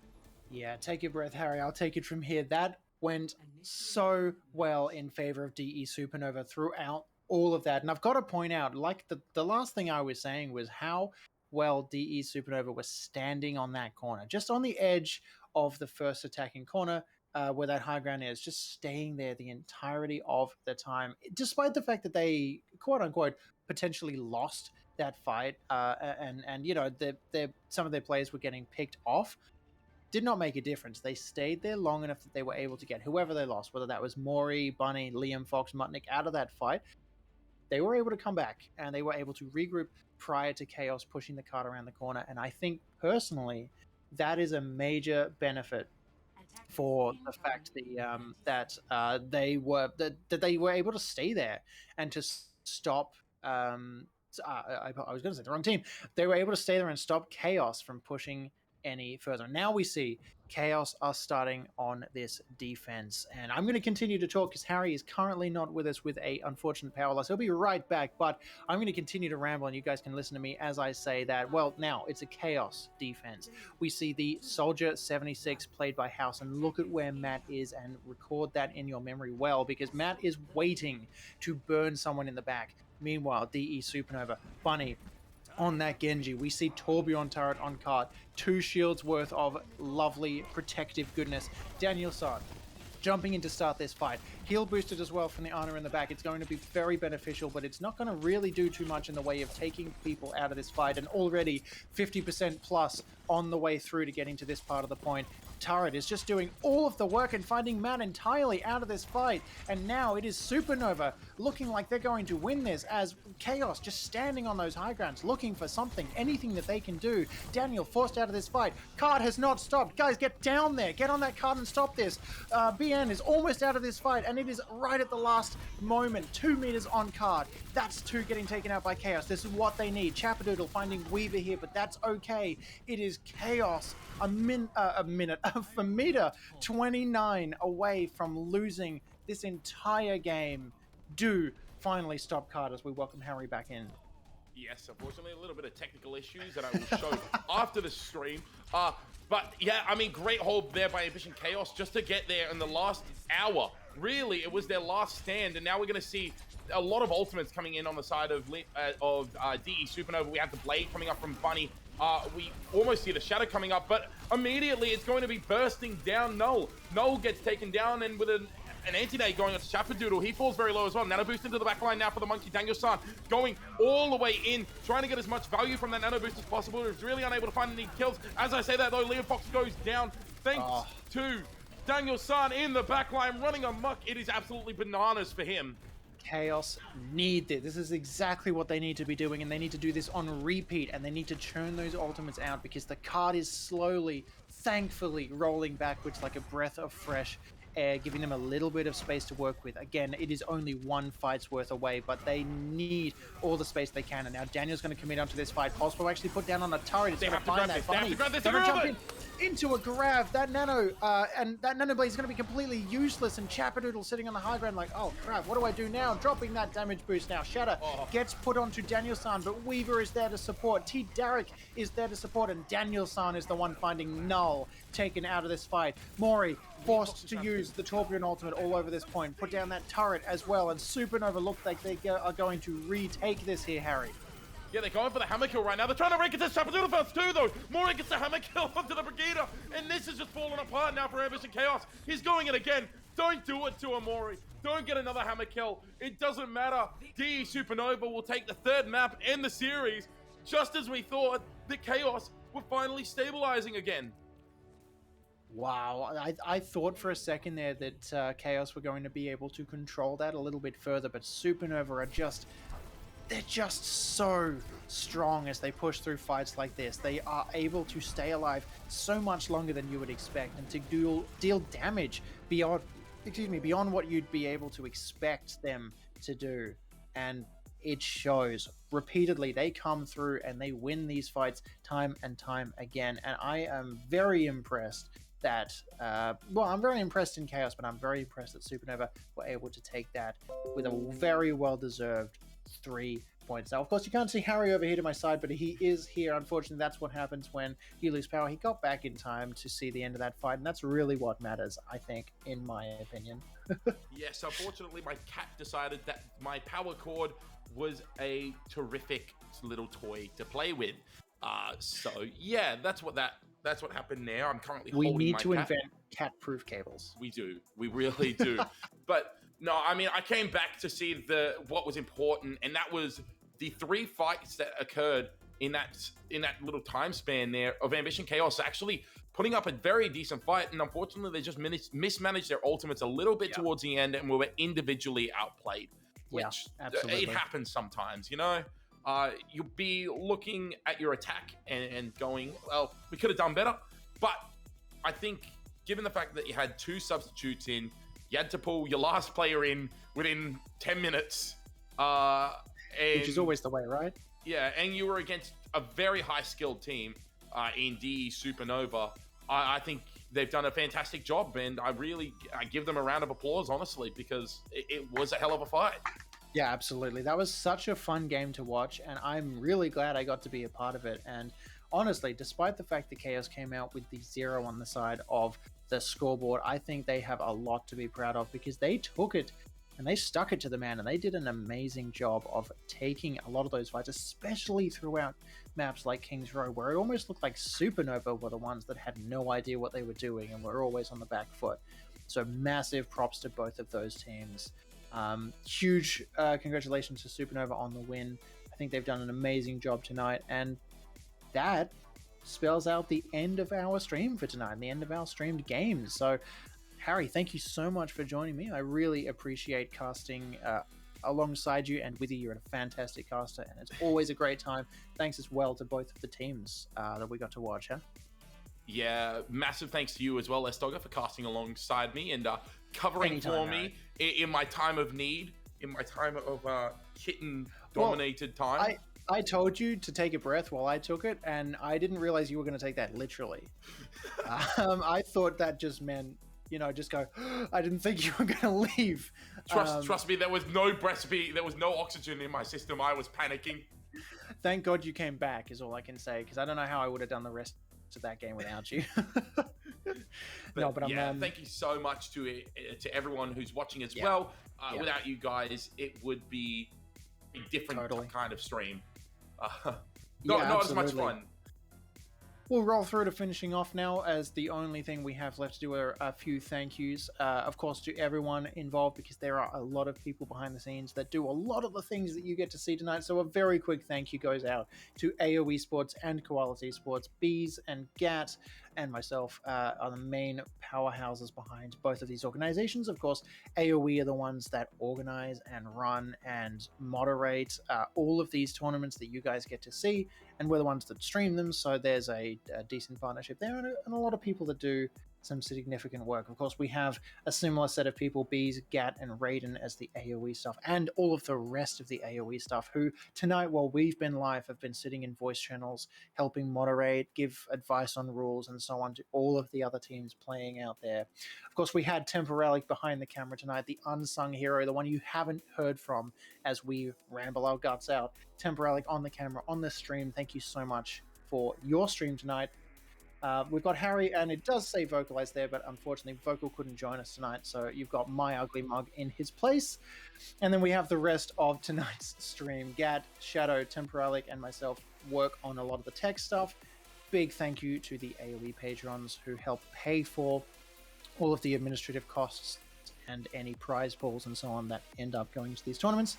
And thank you to everyone in the community, both out there watching and in AOE, for all of your support. Just being here and spending time watching the stream makes a massive, massive difference, and we appreciate each and every one of you. And that's it. That's the rest of it. So it's time to wrap up from me and Harry. Harry, thanks so much for casting next to me, man. No problem. Thank you for casting next to me, and thank you everyone watching. I hope you all have a pleasant night. We'll see you next time, guys. Thanks.